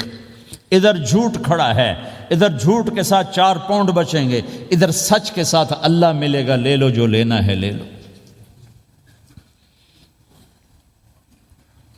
ہاں، الا لعنت اللہ علی الکاذبین، جھوٹوں پہ اللہ کی لعنت۔ اس لعنت کے ساتھ 400 پاؤنڈ بچا لیے، 4000 بچا لیے، 4 ملین بچا لیے، 4 بلین بچا لیے، 4 ٹریلین بچا لیے، ساری دنیا کو بچا لیا، اور اوپر اللہ کی لعنت پڑی تو اللہ کی قسم گھاٹے کا سودا ہے۔ اور سچے ہو گئے، سچ بولا، یہ میں 100 پاؤنڈ کماتا ہوں، لے لو جو لینا ہے اس میں سے، یہ میں 1000 پاؤنڈ کماتا ہوں، لے لو جو لینا ہے، یہ میں 50,000 پاؤنڈ کماتا ہوں، لے لو جو لینا ہے، کہ مسلمان کی زبان سے جھوٹ نہیں نکلتا، سچ ہی بولتا ہے۔ آپ تشریف لے جا رہے ہیں، ایک آواز ہے یا رسول اللہ، آپ نے یوں دیکھا کوئی نظر نہیں آیا، پھر آواز ہے یا رسول اللہ، تو آپ نے دیکھا کہ ہرنی ڈیئر چھوٹی وہ کھڑی ہوئی رسی میں بندھی، تو آپ نے کہا کیا ہوا؟ کہا جی آپ کا صحابی مجھے پکڑ کے لایا ہے، میرے چھوٹے چھوٹے بچے بھوک سے رو رہے ہوں گے، آپ مجھے چھوڑ دیں، میں بچوں کو دودھ پلا کے واپس آ جاتا، مجھے پتا ہے میرے اللہ کی تقدیر میرے بارے میں کیا ہے۔ تو آپ نے کہا اگر تو واپس نہ آئی تو پھر؟ تو اس نے کہا مجھے اللہ جہنم میں ڈال دے۔ آپ نے اس کی رسی کھول دی، خود وہیں بیٹھ گئے، اس نے دوڑ لگائی اور پہاڑوں میں گم ہو گیا۔ تھوڑی دیر کے بعد وہ دوڑتی ہوئی آئی اور آ کے سر یا رسول اللہ میں حاضر ہو گیا، تو آپ نے اس کو باندھ کے وہیں آپ بیٹھ گئے نہیں۔ دیر کے بعد وہ صحابی آئے جنہوں نے اس کو شکار کیا تھا، پکڑا تھا، تو کہنے لگے ان کا یا رسول اللہ آپ یہاں کیسے؟ کہ میں ایک درخواست لے کر آیا ہوں۔ کہ کیا؟ کہ یہ ہرنی مجھے ہدیہ کر دو۔ کہ یا رسول اللہ سب کچھ آپ کا ہے، کہ نہیں بس یہ ہدیہ کر دو۔ یا رسول اللہ حاضر۔ تو آپ نے اس کو لے کر رسی اس کی گردن سے نکالی کہ جاؤ بچی اپنے بچوں کے پاس جا کے خوشی منا، سچ نجات دیتا ہے اور جھوٹ ہلاک کرتا ہے۔ ایک ہرنی جان کی بازی کھیل گئی سچ بولنے کے لیے، تم چند پونڈوں پہ جھوٹ بولتے ہو، ایمان کو برباد کر کے رکھ دیتے ہو۔ مسلمان جھوٹ نہیں بولتا، مسلمان دھوکہ نہیں دیتا، مسلمان کی زبان سے سخت بول نہیں نکلتا، کسی کو بے عزت نہیں کرتا، کسی کو کی بے اکرامی نہیں کرتا، کسی کا دل نہیں توڑتا، کسی کو ذلیل نہیں کرتا، خود سہتا ہے، اوروں کو خوشیاں دیتا ہے، خود دکھ سہتا ہے، اوروں کو راحت دیتا ہے، خود تکلیف سہتا ہے۔ یہ میرے نبی کے اخلاق ہیں، یہ میرے نبی کی زندگی ہے، اور یہ اسلام کا سب سے بڑا چیپٹر ہے اور سب سے مشکل چیپٹر ہے۔ جب میرے نبی نے لمبی نمازیں پڑھی تو اللہ نے روک دیا کہ میرے حبیب ما انزلنا علیک القرآن لتشقی، اتنی لمبی نماز نہ پڑھ کے تو تھک جائے۔ میرے نبی نے تبلیغ میں زور دکھایا تو اللہ نے روک دیا، فلتذهب نفسک علیہم حسرات، میرے نبی اتنا غم نہ کر کے آپ خود ہی آہیں بھرتے بھرتے آپ مر جائیں۔ میرے نبی نے مال سارا خرچ کیا، اللہ نے اس سے بھی روک دیا، ولا تبسطها كل البسط فتقعد ملوما محسورا، اتنا خرچ نہ کریں کہ آپ خود پھر دکھی ہو کے بیٹھ جائیں۔ خرچ کرنا بہت بڑا عمل، تبلیغ سب سے سارے عملوں کا سردار عمل، تبلیغ سے بڑا کوئی کام ہوتا تو اللہ نبیوں کو دیتا، اگر تبلیغ سے بڑھ کر کوئی کام ہوتا تو اللہ نبیوں کو دیتا، گشت سے بڑھ کر کوئی محنت ہوتی تو اللہ نبیوں کو دیتا۔ 950 سال نوح علیہ السلام گشتی کر رہے ہیں، اور اللہ کی مان لو، اللہ کی مان لو، اتنا عظیم عمل کا میرے نبی درمیانہ نماز سب سے بڑی عبادت، میرے نبی درمیانہ کام، لیکن جب میرے نبی نے اخلاق اچھے کیے، دشمن کو معاف کرنا۔ لیکن ایک آدمی آپ سوئے ہوئے تھے، آپ کی تلوار لٹکی تھی، ایک آدمی آیا، اس نے آپ کی تلوار اتاری اور یوں ہماری پسلی میں، آپ اٹھ کے بیٹھ گئے۔ اب وہ قتل کے ارادے کے لیے آ چکا ہے اور تلوار یہاں ہے، کہتا من یمنعک منی، اب بول تمہیں کون بچائے گا؟ تو آپ نے مسکراتے ہوئے کہا اللہ، تو اس کے ہاتھ سے تلوار گر پڑی، تو آپ نے اٹھا لی، آپ نے یوں سیدھی کی، اب تو بچا، تجھے کون بچائے گا؟ وہ کہنے لگا مجھے تو ہی بچائے گا، وہ تو اللہ کو جانتا نہیں تھا، کہا بابا مجھے تو ہی بچائے گا۔ تو آپ کہتے ہیں اس کا سر اڑا دو، یہ نبی کو قتل کرنے آیا ہے۔ میرے نبی نے فرمایا کلمہ پڑھتے ہو؟ کہا نہیں پڑھتا۔ کہا جاؤ معاف کیا۔ یہ میرے نبی کے اخلاق ہیں۔ 20 سال جنہوں نے قتل کے منصوبے بنائے، مکہ والے، جب آپ مکہ میں فاتحانہ داخل ہوئے، ابو سفیان سب سے زیادہ آپ کو دکھ پہنچانے والوں میں پیش تو آپ نے ابو سفیان کو عزت دی۔ جو ابو سفیان کے گھر میں داخل ہوگا اس کو کچھ نہیں کہا جائے گا۔ آپ تو ابو سفیان کو بلا کے سولی پہ لٹکاتے، اور آپ کہہ رہے ہیں جو ابو سفیان کے گھر میں جائے گا اسے کچھ نہیں کہا جائے گا، جو بیت اللہ میں ہوگا اسے کچھ نہیں کہا جائے گا۔ سارا مکہ سامنے، آپ یوں بیت اللہ کا دروازے پر یوں دونوں ہاتھ ایسے ٹکا کے کھڑے تھے، پھر آپ نے کہا میں کیا کروں گا اب تمہارے ساتھ؟ تو سہیل بن عمر نے کہا آپ کریم ہیں، کریم کے بیٹے ہیں، تو آپ نے کہا جاؤ میں نے معاف کیا۔ یہ اخلاق آج مٹ چکے ہیں، مردوں سے، عورتوں سے، علم والوں سے، خانقاہ والوں سے، تبلیغ والوں سے، سب زیرو ہوئے پڑے ہیں۔ جب تک یہ اخلاق زندہ نہیں ہوتے اسلامی زندگی قائم نہیں ہو سکتی، اسلامی معاشرت قائم نہیں ہو سکتی، اور دین دو چیزوں سے آگے پھیلتا ہے، ایک دعوت اور ایک اخلاق۔ دعوت اور اخلاق، دعوت اور اخلاق۔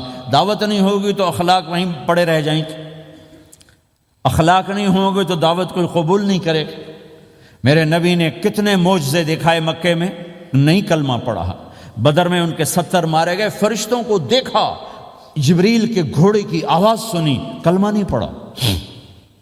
خندق میں شکست ہوئی، کلمہ نہیں پڑھا۔ پانی نکلتے دیکھا، انگلیوں سے کلمہ نہیں پڑھا۔ ایک بکرے کا ایک بازو پکایا، ایک بازو بکرے کا، ایک اگلا جو بازو ہوتا، اور 40 آدمیوں نے کھانا کھایا اور ایک بوٹی کم نہیں ہوئی، ایک بوٹی کم نہیں ہوئی، کلمہ نہیں پڑھا۔ لیکن جب میرے نبی نے کہا جاؤ معاف کیا تو سارے ہی کلمہ پڑھ گئے کہ واقعہ یہ اخلاق نبی کے ہو سکتے۔ حنین کی جنگ میں جب بھاگے لوگ، شکست ہوئی، تو ایک صحابی کا بھاگتے ہوئے پاؤں ہمارے نبی کے پاؤں پر آیا، اور جوتا سخت تھا، تو آپ نے کہا اوجعتنی، اور آپ کے ہاتھ میں چھڑی تھی، آپ نے اس کو یوں ماری، کہا اوجعتنی، ارے تو نے مجھے کتنا زیادہ درد پہنچایا، دکھ پہنچایا۔ وہ بیچارے پگھل کے رہ گئے اور پریشان ہو گئے، اور فرماتے ہیں سارا دن میں پریشان، ساری رات پریشان کہ اللہ کے نبی کو میں نے تکلیف پہنچائی، اب میرا کیا بنے گا۔ اگلا دن ہوا تو اعلان ہو رہا تھا بھائی جس کا پاؤں نبی کے پاؤں پہ آیا تھا اس کو اللہ کے نبی بلا رہے ہیں۔ تو صحابی کہنے لگے میں نے سمجھا بس اب میری تو دنیا بھی گئی اور آخرت بھی گئی، اب میرے اوپر کیس بنے گا اور مجھے ڈانٹ ڈپٹ بھی ہوگی، میرا کتنا بڑا گھاٹا نقصان ہوگا۔ یہ حاضر ہوئے ڈرتے ڈرتے، تو آپ نے فرمایا میرے بھائی کل میں نے تمہیں چھڑی ماری تھی، وہ مجھے معاف کر دینا، اور یہ 80 اونٹ تمہیں ہدیہ دیتا ہوں، 80 کیملز یعنی 80 پراڈو، 80 رینج روور کا یہ میری طرف سے تمہیں ہدیہ ہے۔ وہ حیران پریشان، یہ میرے نبی کے اخلاق ہیں، یہ میرے نبی کے اخلاق ہیں۔ کانٹے بچھانے والی نے 4 دن آنا چھوڑ دیا، بیمار ہو گئی تھی، تو آپ نے کہا کیا بات ہے، وہ ہمارے راستے میں اب کانٹے کوئی نہیں ہیں؟ کہا جی وہ بیمار پڑی ہے جو کانٹے بچھاتے تھے، تو آپ اس کے گھر چلے گئے، ماں جی خیریت تو ہے، آپ ٹھیک تو ہیں؟ کہا بیٹا مجھے کلمہ پڑھا دے، بس تیرے اخلاق نے مجھے فتح کر لیا ہے۔ میرے بھائیوں یہ چیپٹر بھول چکے ہیں، بھول چکے ہیں، بھول چکے ہیں۔ جب تک یہ چیپٹر زندہ نہیں ہوگا زندگی اسلامی نہیں بنے گی، معاشرہ اسلامی نہیں بنے گا، اور آگے قوموں کے لیے اسلام کا دروازہ نہیں کھلے گا۔ ہمیں معاف کرنا آتا ہو، ہمیں گالی دینے والے کو دعا دینا آتا ہو، غیبت کرنے والے کی تعریف آتی ہو، اور غیبت کرنے سے، غیبت سننے سے اپنے آپ کو ایسے بچاؤ جیسے زہر سے بچاتے ہو، اسے آگ سے بچاتے ہو۔ ایک دوسرے کو نفرت کا بول نہ بولو ورنہ ساری زندگی تباہ و برباد ہو جائے گی۔ میرے رب کی قسم، میرے نبی نے کہا ایک زبان کا بول انسان بولتا ہے اور جہنم کی گہرائیوں میں گر جاتا ہے، اور ایک زبان کا بول انسان بولتا ہے اور جنت کے درجات پر چڑھ جاتا ہے۔ یہ زبان بہت طاقتور چیز ہے، میں ہر بیان میں اس کو دہرا رہا ہوں کہ جتنا یہ عمل ختم ہو چکا ہے اتنا کوئی عمل بھی نہیں ختم ہوا ہے۔ میرے نبی نے فرمایا معاذ تمہیں سارے دین کا خلاصہ بتاؤں؟ معاذ الا انبئک بملاک ھذا کلہ، میں تمہیں پورے دین کا خلاصہ بتاؤں؟ کون معاذ؟ کون معاذ جس کے ہاتھ میں علماء کا جھنڈا ہوگا؟ کون معاذ؟ میں ابھی مئی میں ان کے اردن اجتماع میں گیا، آگے ان کے اربد میں گئے، آگے وہاں ان کا مقبرہ ہے 18 کلومیٹر۔ میں گیا کمرے میں داخل ہوا تو سارا کمرہ خوشبو سے مہک رہا تھا، اور مجھے ایک شخص نے بتایا یہ خوشبو 24 گھنٹے یہاں آتی رہتی ہے۔ جن کو 18 ہجری میں انتقال ہوا، 1417 سال ہو گئے مرے ہوئے، اور قبر سے خوشبو آ رہی، خوشبو آ رہی، خوشبو آ رہی۔ اس آدمی کو سمجھایا کیسے اور بتایا کیا؟ معاذ تمہیں سارے دین کا خلاصہ بتاؤں؟ کہا جی بتائیں۔ تو آپ نے یوں کیا، اپنی زبان نکالی اور اس کو پکڑا انگلی سے، پھر کہا کف ھذا، معاذ اس زبان پہ قابو پا جا، یہ پورا دین ہے۔ یہ زبان آج کھل گئی ہے، کھل گئی ہے۔ حضرت لقمان علیہ السلام کا فرمان ہے، بیٹا میں چپ رہنے پہ کبھی نہیں پچھتایا، میں ہمیشہ اپنے بول پہ پچھتایا ہوں۔ حضرت معاذ نے کہا، یا رسول اللہ زبان کے بول پہ پکڑ ہوگی؟ کہ تیرا بھلا ہو جائے معاذ، سب سے زیادہ جہنم میں دھکا دینے والی زبان ہوگی۔ اور ایک صحابی ہیں ابو دجانہ۔ کون ابو دجانہ؟ السابقون الاولون من المہاجرین والانصار، اس میں پہلی صف کے صحابہ۔ کون ابو دجانہ؟ جب آپ حج پر گئے تو اپنی جگہ مدینے کا امیر ابو دجانہ کو بنایا۔ ابو دجانہ حج میں شریک نہیں ہوئے کہ آپ نے اپنی جگہ ان کو اپنا نائب بنا کے وہاں کھڑا فرمایا، ابو دجانہ میری جگہ پر مدینے کا امیر ہے۔ یہ وہ ابو دجانہ ہیں۔ کون ابو دجانہ؟ جو جنگ بدر سے لے کر آخری حج تک ہر سفر میں شریک ہیں، ہر سفر میں شریک ہیں۔ ان کی ایک بات میں بتانا چاہتا ہوں، پہلے تھوڑی سی ان کی ہسٹری بتانا چاہتا ہوں۔ کون ابو دجانہ؟ احد کی جنگ میں آپ نے تلوار اٹھائی، کہ اس تلوار کو کون لے گا؟ کئی صحابہ کھڑے ہو گئے۔ آپ نے کہا اس تلوار کا حق کون ادا کرے گا؟ سارے بیٹھ گئے، 3 آدمی کھڑے رہے، ایک زبیر بن عوام، ایک عمر بن خطاب، ایک ابو دجانہ۔ ان کا نام ہے سماک بن خرشنہ، سماک بن خرشنہ ان کا نام ابو دجانہ سے مشہور ہے۔ تو آپ نے تلوار نہ عمر کو دی، نہ زبیر کو دی، ابو دجانہ کو دی تھی۔ تو عمر رضی اللہ عنہ نے تو محسوس نہیں کیا، حضرت زبیر نے محسوس کیا کہ اس کو کیوں دی، مجھے کیوں نہیں دی؟ میں مہاجرین میں سے ہوں، میں پھوپھی کا بیٹا ہوں، میں اس سے دلیری میں کم نہیں ہوں۔ بلکہ حضرت زبیر کی دلیری کی تو دھاک تھی، جدھر سلوار چلتی تھی کاٹتی چلی جاتی تھی، کہنے لگا میں دیکھوں گا یہ کیا کرتا ہے۔ تو ابو دجانہ کے پیچھے پیچھے زبیر ہو لیے۔ تو ابو دجانہ نے جو حملہ کیا تو 3000 کا لشکر تھا، اس کو چیر کے پار نکل کے، پورے لشکر کو کاٹ کے پار نکل کے۔ اور آگے عورتیں کھڑی تھیں جو مکے کے لشکر کو تیار کر رہی تھیں، نحن بنات طارقی نمشی علی النمارق مشی القتل بوارقی المسک فی المخالقی المسک فی المفارقی والدر فی المخالقی ان تقبلوا نعانقی وتدبروا نفارقی فراق غیر وامقی۔ یہ گانا گا رہی تھیں اور ان کو تیار کر رہی تھیں۔ تو جب ابو دجانہ کی تلوار نظر آئی تو سب بھاگیں، ہندا پکڑی گئی۔ تو آپ نے یوں اپنی تلوار ہندا کے سر پر رکھی، انہوں نے چیخ ماری، تلوار ہٹا لی۔ تو زبیر پیچھے پیچھے کہ کیا کیا ہے؟ جنگ میں اگر کوئی عورت حصہ لے اسے مارنا جائز ہے، ویسے جائز نہیں ہے، عورت کو، بچے کو، بوڑھے کو ہاتھ لگانا جائز نہیں ہے۔ تو انہوں نے کہا تلوار کیوں نہیں چلائی؟ کہا میرے محبوب کی تلوار ہے، عورت کے خون سے رنگین کر کے اس کی شان نہیں گھٹانا چاہتا، یہ میرے نبی کی تلوار۔ پھر واپس ہوئے، پھر اٹیک کیا اور پھر مجمع کو چیر دیا۔ سامنے ایک آدمی آ رہا تھا ہاتھی کی طرح، اتنا لمبا موٹا تازہ۔ تو زبیر کہنے لگے میرے جی میں آیا کبھی اس کی ٹکر ہونا، پھر میں دیکھوں ابو دجانہ کیا چیز ہے۔ تو اللہ کا کرنا ایسا ہوا، ابو دجانہ دونوں آمنے سامنے ہو گئے۔ تو وہ ایسے شاہ سوار تھے کہ دونوں طرف کے لشکر ذرا تھم گئے اور وہ دونوں بھڑ گئے۔ ابو دجانہ کے اپنے جوہر، اس پہلوان کے اپنے جوہر، غبار اٹھا، مٹی اٹھی، اور اس کی اپنی طاقت، ان کی اپنی طاقت، انہوں نے ابو دجانہ کو اس نے زخمی کر دیا۔ ابو دجانہ نے جو جوش میں آ کے ماری تلوار، اس کو لگی یہاں، تو اتنی طاقت سے لگی کہ اس کے نیچے اتر کر 2 ٹکڑوں میں تقسیم کر دی۔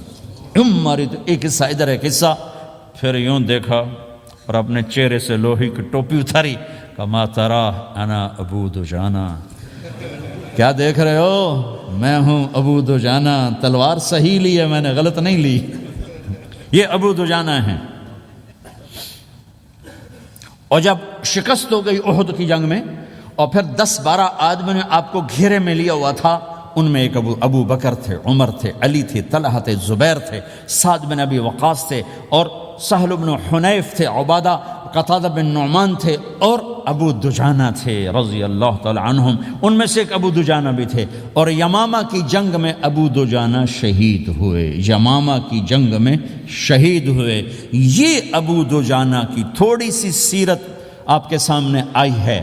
اس کے بعد اب آپ ان کے قول کو سنو تاکہ اس کا وزن آپ کے سامنے آئے۔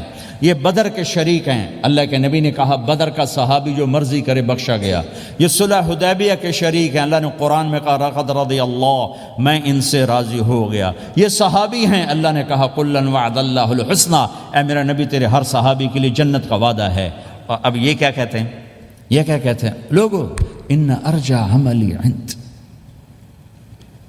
لوگو میرے پاس، ابو دجانہ میرے پاس بخشش کا سب سے بڑا عمل جانتے ہو کیا ہے؟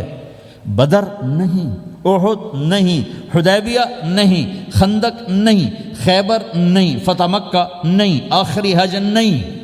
کیا ہے؟ کیا ہے لوگو؟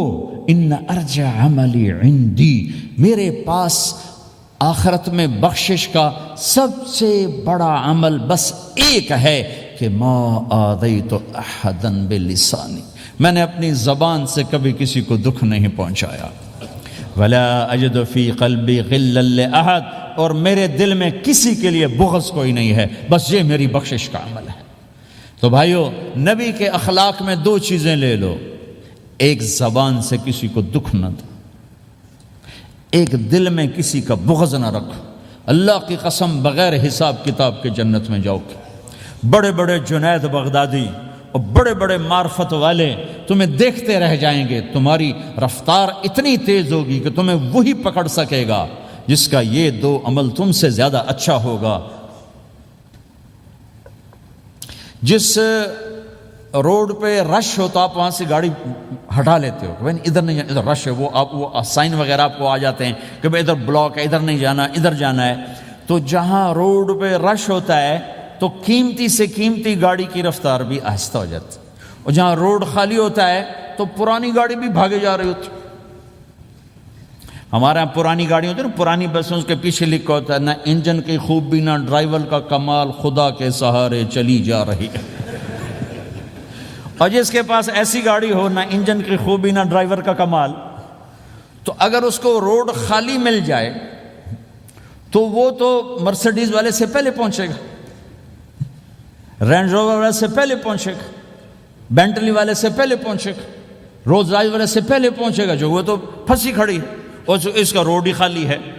تو میرے بھائیوں، یہ میں ایک مثال دیتا ہوں، عبادات کی روڈ پہ بہت رش ہے، نمازی بے شمار ہیں، روزے دار بے شمار ہیں، عمرے والے بے شمار ہیں، حج والے بے شمار ہیں، اور تہجد گزار بے شمار ہیں، علماء بے شمار ہیں، حافظ بے شمار ہیں، ذکر والے بے شمار ہیں، بہت رش ہے، تبلیغ والے بے شمار ہیں، لیکن جو اخلاق والا روڈ ہے نا، یہ خالی پڑا ہے۔ اس پہ موٹر سوزوکی پہ چڑھ کے آ جاؤ تو سب سے آگے نکل جاؤ، سائیکل پہ چڑھ کے آ جاؤ تو سب سے آگے نکل جاؤ، کہ روڈ ہی خالی ہے۔ اخلاق کا روڈ خالی ہے۔ غصے کو پینا، دکھ دینے والے کے سامنے، درد دینے والے کو خوشیاں دینا، گالی دینے والے کو دعا دینا، کرو تو صحیح۔ میرے رب کی قسم، اس میں وہ لذت ہے، وہ لذت ہے کہ ساری دنیا کی لذتیں تمہیں بھول جائیں گی اگر یہ لذت تمہیں مل گئی۔ پی جا ایام کی تلخی کو بھی ہنس کے ناصر، غم کے سہنے میں بھی قدرت نے مزہ رکھا ہے۔ اپنے لہو کے گھونٹ پی، زخم پہ زخم کھا کے جی، آہ نہ کر لبوں کو سی، عشق ہے دل لگی نہیں، سینے پہ تیر کھائے جا، آگے قدم بڑھائے جا، یعنی زبان حال سے کہہ دے کہ ہاں ستائے جا۔ آج اخلاق کوئی نہیں ہے، میں تو روتا پھرتا ہوں۔ تبلیغ میں نکلو نکلو نکلو، خانقاہوں میں ذکر ذکر ذکر، اور مدرسوں میں فقہ فقہ فقہ۔ کوئی تو اس سبق کو بھی، یا اور بھی دکھ ہیں زمانے میں محبت کے سوا، راحتیں اور بھی ہیں وصل کی راحت کے سوا۔ جس دن امت کے اخلاق زندہ ہوئے، آپ اسلام کی بہار دیکھو گے۔ اگر اپنے گھر میں خوشیاں لانا چاہتے ہو تو اللہ کی قسم بڑے گھر سے نہیں آئے گی، کوئی 5 لاکھ پاؤنڈ کی گاڑی سے خوشی نہیں آئے گی، کوئی بہت بڑا عالی شان بنگلہ بنانے سے خوشی نہیں آئے گی، تمہارے اخلاق سے گھر میں خوشی آئے گی۔ اگر بیوی کا سلوک تمہارے ساتھ اچھا ہے، تمہارا سلوک بیوی کے ساتھ اچھا ہے، اس گھر میں خوشی ہے۔ بیوی کا بول بدتمیز ہو تو خامند کی زندگی برباد، خامند کا بول بدتمیز ہو تو بیوی کی زندگی برباد۔ اولاد بد اخلاق ہو تو ماں باپ کی زندگی برباد، ماں باپ میں سختی ہو تو اولاد کی زندگی برباد، بھائی بھائی میں بول میں سختی ہو تو بھائی کی زندگی برباد، بہن بھائیوں میں سختی ہو تو بہن بھائی کی زندگی برباد، نیبر کے ساتھ سختی ہو تو نیبر کی زندگی برباد۔ میرے نبی نے فرمایا ما آمن بی من بات شبعان و جارہ جائع، وہ میرے اوپر ایمان لایا ہی نہیں جو خود پیٹ بھر کے کھائے اور پڑوسی بھوکا ہو۔ واللہ لا یؤمن، واللہ لا یؤمن، واللہ لا یؤمن، 3 دفعہ اللہ کی قسم ایمان والا نہیں، اللہ کی قسم ایمان والا نہیں، اللہ کی قسم ایمان والا نہیں۔ کون یا رسول اللہ؟ الذی لا یأمن جارہ بوائقہ، جو پڑوسیوں کو تنگ کرے وہ ایمان والا نہیں ہے۔ میرے بھائیوں یہ چیپٹر مٹ چکا ہے، کہیں نہیں دیکھنے کو ملتا ہے۔ ایسا نہیں کہ دنیا خالی ہو گئی ہے، لیکن 1 کروڑ میں 1 ملا تو کیا ملا، 1 کروڑ میں بھی 1 نہیں ملتا۔ میں بڑے لمبے سفر کر کر کے اس نتیجے پر پہنچا ہوں کہ 1 کروڑ مسلمان اکٹھے کروں، اس میں لاکھوں تہجد گزار ہوں گے، لاکھوں 5 وقت کے نمازی ہوں گے، اس میں لاکھوں عمرے حج کرنے والے ہوں گے، اس میں لاکھوں علماء حفاظ ہوں گے، لیکن شاید اخلاق والا ایک بھی نہ، ایک بھی نہ۔ اپنی زندگی کو اگر سکھ دینا ہے، چیزوں کے پیچھے نہ دوڑو، اخلاق بناؤ۔ مقدر کی چیزیں ملیں گی، کمائیوں میں حلال لاؤ، حرام سے بچو، سچ پہ آؤ، جھوٹ سے بچو، دھوکہ نہ دو کسی کو، ورنہ زندگی ویران ہو جائے گی۔ ٹیکس بچانے کے لیے جھوٹ نہ بولو، ورنہ دل کالا ہو جائے گا۔ جھوٹ پیسے کی خاطر، لعنت ہے اس دولت پر، لعنت ہے اس ملک پر۔ ہے کیا مثالیں اس امت نے قائم کی ہیں، اچھوں سے برے، بروں سے اچھے ہمیشہ پیدا ہوتے چلے آئے۔ یزید فاسق، فاجر، ظالم، 3 بر اعظم کی حکومت چھوڑ کے مر رہا ہے، 34 سال کی عمر، اور بعض آتا ہے 38 سال کی عمر، 40 سال کو نہیں پہنچا، 40 سال سے پہلے مر گیا۔ اس کا بیٹا معاویہ بن یزید رضی اللہ تعالیٰ عنہ، 3 بر اعظم کی حکومت، 3 بر اعظم کی حکومت، 40 دن حکومت کی، 40 دن، پھر اپنے سارے خاندان کو اکٹھا کیا اور کہا دیکھو لوگو، جس حکومت کے نیچے حسین کا خون گرا ہو، میں اس حکومت پہ لعنت بھیجتا ہوں۔ یہ ہے تمہاری حکومت، جس کو مرضی دے دو، مجھے نہیں چاہیے۔ 3 بر اعظم کی حکومت چھوڑ دی، صرف 22 سال کی عمر میں، 22 سال کی بھرپور جوانی کی عمر میں حکومت کو لات مار دی۔ میں چند پاؤنڈ کے لیے سچ کو لات مار دوں، میں چند پاؤنڈ کے لیے انسانوں کو دھوکہ دوں؟ تو بھائیو سچ کے عادی بنو۔ بڑا عالی خلق ہے سچ بولنا، بڑے عالی اخلاق ہیں لوگوں کو نفع پہنچانا، لوگوں کے سامنے میٹھا بنو، کڑواہٹ اندر رکھو، مٹھاس تقسیم کرو، پوری دنیا میں دین زندہ ہوگا۔ اس نقل و حرکت، یہ دعوت کی نقل و حرکت، میں بولٹن میں آج سے 31 سال پہلے بھی آیا تھا، 20 آدمی نہیں اکٹھے کر سکے تھے ہم، سارے دن کے گشتوں کے بعد۔ ایک گرجا مسجد تھا اس وقت، تو ہم کو 50 آدمی اکٹھے نہیں کر سکے تھے۔ آئیے ہزاروں کا مجمع ہے، اس کے پیچھے پتہ نہیں کتنی محنتیں ہوئی ہیں، تب جا کر یہ رنگ بنا ہے، اس لیے کہ شکل بنی ہے، اس میں رنگ بھرنے کی ضرورت ہے، اور وہ ہے میرے نبی کے اخلاق، میرے نبی کی مبارک زندگی، جس میں درگزر، جس میں معاف کرنا، جس میں میٹھا بول، جس میں چھوٹا بن جانا اور دوسرے کو بڑا بنانا، جس میں سچ بولنا، جس میں دھوکے سے بچنا، یہ مسلمان کی شان ہے۔ تو ہمارے تو نوجوان یہاں کی لڑکیوں کو دھوکہ دیتے ہیں، پیپر بنانے کے لیے یہاں کی لڑکیوں سے شادی کرتے ہیں، ان کی زندگیاں برباد کر دیتے ہیں، اپنا ایمان خراب کرتے ہیں، ان کی زندگی خراب کرتے ہیں۔ مسلمان ہی دھوکے باز بن جائے تو لوگوں کو راہبری راہبر کون بنے گا؟ تو میرے بھائیوں، اللہ اس کے رسول کو ڈھونڈنے کے لیے یہ تبلیغ کی محنت ہے، در در پھرو اور یہ دو باتیں بن جائیں، ایک ہماری عبادات ٹھیک ہو جائے، ایک ہمارے اخلاق ٹھیک ہو جائے۔ اس کو لے کر جب ہم پھریں گے تو اللہ کے فضل سے ایک لہر چلے گی جو دنیا کے ہر آخری کونے تک پہنچے گی، ہر گھر کو اللہ تعالیٰ توحید کے نور سے روشن کر دے گا۔ اس کے لیے ہم وقت مانگتے ہیں کہ یہ ایک زندگی ہے جو میرے 1.25 گھنٹے کی تقریر سے 1.5 گھنٹے کی تقریر سے قابو میں نہیں آئے گی۔ اس کو سیکھنے کے لیے وقت مانگتے ہیں۔ نکلو میرے بھائیو، نکلو میرے بھائیو۔ اور آج تک جو اللہ پاک کے ساتھ، اللہ کے رسول کے ساتھ کوئی جنگ کی، اس سے صلح کر لو، کسی سے لڑے ہوئے ہو فوراً صلح کر لو، اس کو بھی منا لو، اس سے بھی مان جاؤ، کسی سے روٹھے نہ رہو، کسی سے قطع تعلق نہ کرو، سب سے سلام کرو، دل کو صاف رکھو۔ ابو دجانہ جیسی ہستی فرماتے ہیں کہ میری بخشش کا عمل یہ ہے کہ زبان سے دکھ نہیں دیا، دل میں بغض کوئی نہیں، اور وہ کہتے ہیں یہ میرا سب سے بڑا عمل ہے۔ یہ اپنے نبی کے اخلاق میں 2 باتیں لے لیں، اس زبان سے کسی کو دکھ نہ پہنچے، دل میں کتنے ہی لوگ ستائیں، بغض نہ رکھو، صاف کرو، دھو دو، اور فرائض میں نماز چھوٹے نہیں، اور پھر اس کو لے کر یہ امت پھرے، چونکہ اس امت کا کام بیٹھنا نہیں ہے، اس امت کا اجتماعی جرم ہے کہ انہوں نے اللہ کے دین کے لیے پھرنا چھوڑ دیا، اس امت کی اجتماعی خطا ہے کہ انہوں نے اللہ کے پیغام کو آگے پہنچانا اس کو اپنا کام نہ سمجھا، اس کے لیے پھرنا چھوڑ دیا تو اپنے بھی ہاتھوں سے نکل گئے، پرائے تو پہلے ہی پرائے تھے۔ تو میرے بھائیو، اس کے لیے نیت کرو، ارادے کرو۔ جو بھائی یہ تیار ہوں 1 دسمبر کے آخر تک تو وہ کھڑے ہو کر ذرا اپنے ناموں کا اظہار فرما دیں، اور یہ جو چھٹیاں آ رہی، یہ ساری چھٹیاں لگانے کے لیے جو نوجوان تیار ہوں وہ بھی کھڑے ہو کے اپنی شکلیں زیارت کروا دیں، اللہ بھی راضی ہو جائے، اللہ کا نبی بھی راضی ہو جائے۔ جلدی سے کھڑے ہو کر بتا دیں، فرمائیں جی۔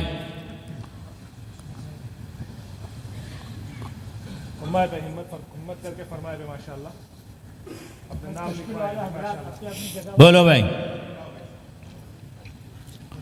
یہ چھٹیاں تو ماشاءاللہ ہوتی ہیں، اس میں نوجوانوں کو نکلنا چاہیے۔ اکثر نوجوان بیٹھے ہیں، اٹھو بھائی۔ جی بھائی، ہمت فرمائے ماشاءاللہ۔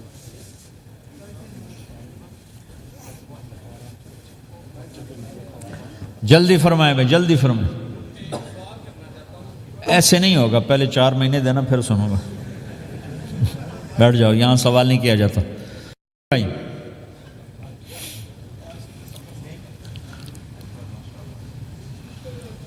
جلدی سے بتائیں بھائی، جلدی سے بتائیں بھائی۔ ان چھٹیوں میں کون نکلے گا اللہ کے راستے میں؟ ان چھٹیوں میں جو نوجوان تیار ہوں کھڑے ہو جائیں، ان چھٹیوں میں جو تیار ہیں چھٹیاں لگانے کے وہ کھڑے ہو جائیں۔ چھٹیاں اللہ کے راستے میں۔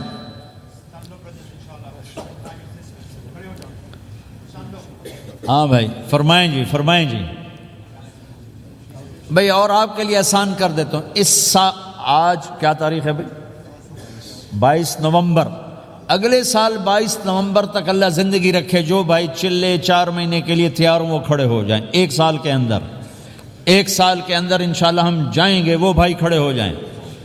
1 سال کے اندر انشاءاللہ ہم نے جانا ہے، ترتیب بنانی ہے، وہ کھڑے ہو جائیں۔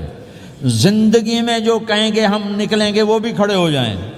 چلو سارے بیریئر ہٹا دیتا ہوں، لو بھائی سب کی تشکیل ہو، بیٹھ جاؤ بھائی، ماشاءاللہ بیٹھ جاؤ بھائی، بیٹھ جاؤ بھائی، بیٹھ جاؤ بھائی۔